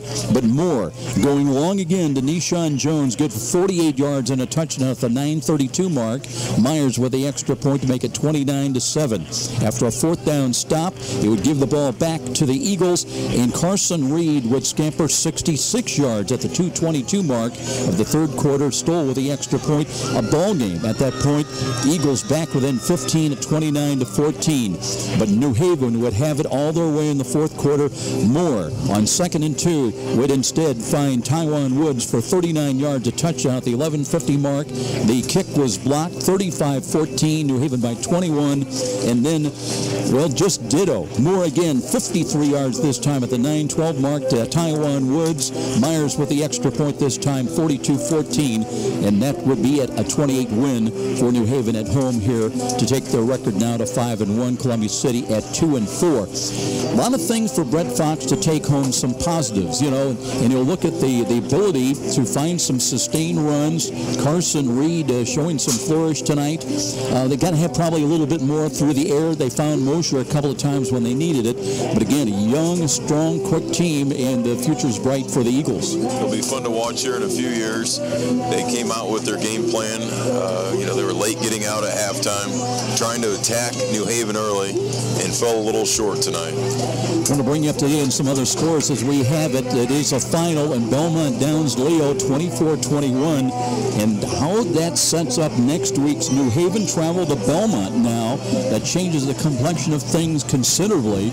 So Belmont on top of the NE8, and the Bulldogs have a chance if they can play like they did tonight on the road down in Decatur. Last report, it was Snyder big over Homestead at 52-20, and one other score, it was Carroll leading over Bishop Luers at 29-19. Here tonight, it was New Haven. The crowd goes home happy on homecoming. A great day, great afternoon, great evening. A little bit of fireworks, a parade, skydivers coming in, and a lot of fireworks on the field tonight. Big performance by Keyshawn Moore throwing the ball. Bob, and just a great effort here tonight by the Bulldogs. Beautiful night for a football game, and Coach Rowland had the Bulldogs ready to go. Great having Bob Morris, our state rep, with us here tonight, doing some color, and best of luck, continued success down at Indianapolis, and represent us well from Allen County down at the State House. Thanks, Joe. I'll be listening to you tomorrow, the St. Francis game at 1 o'clock. Special thanks to our studio producer tonight. His name was Patrick Plummer. Homecoming victory for the Bulldogs here tonight, 42-14 the final. Special thanks, as we mentioned, to Patrick Plummer. Until next Friday night, and we'll be at Chambers Field, the home of the Redskins. They'll take on the Snyder Panthers. Kickoff at 7 o'clock. So long, everybody. Thanks so very much for listening. Did you know the IRS tax code now consists of nearly 80,000 pages of rules and regulations? It's enough to make you cry. But now there's real affordable help right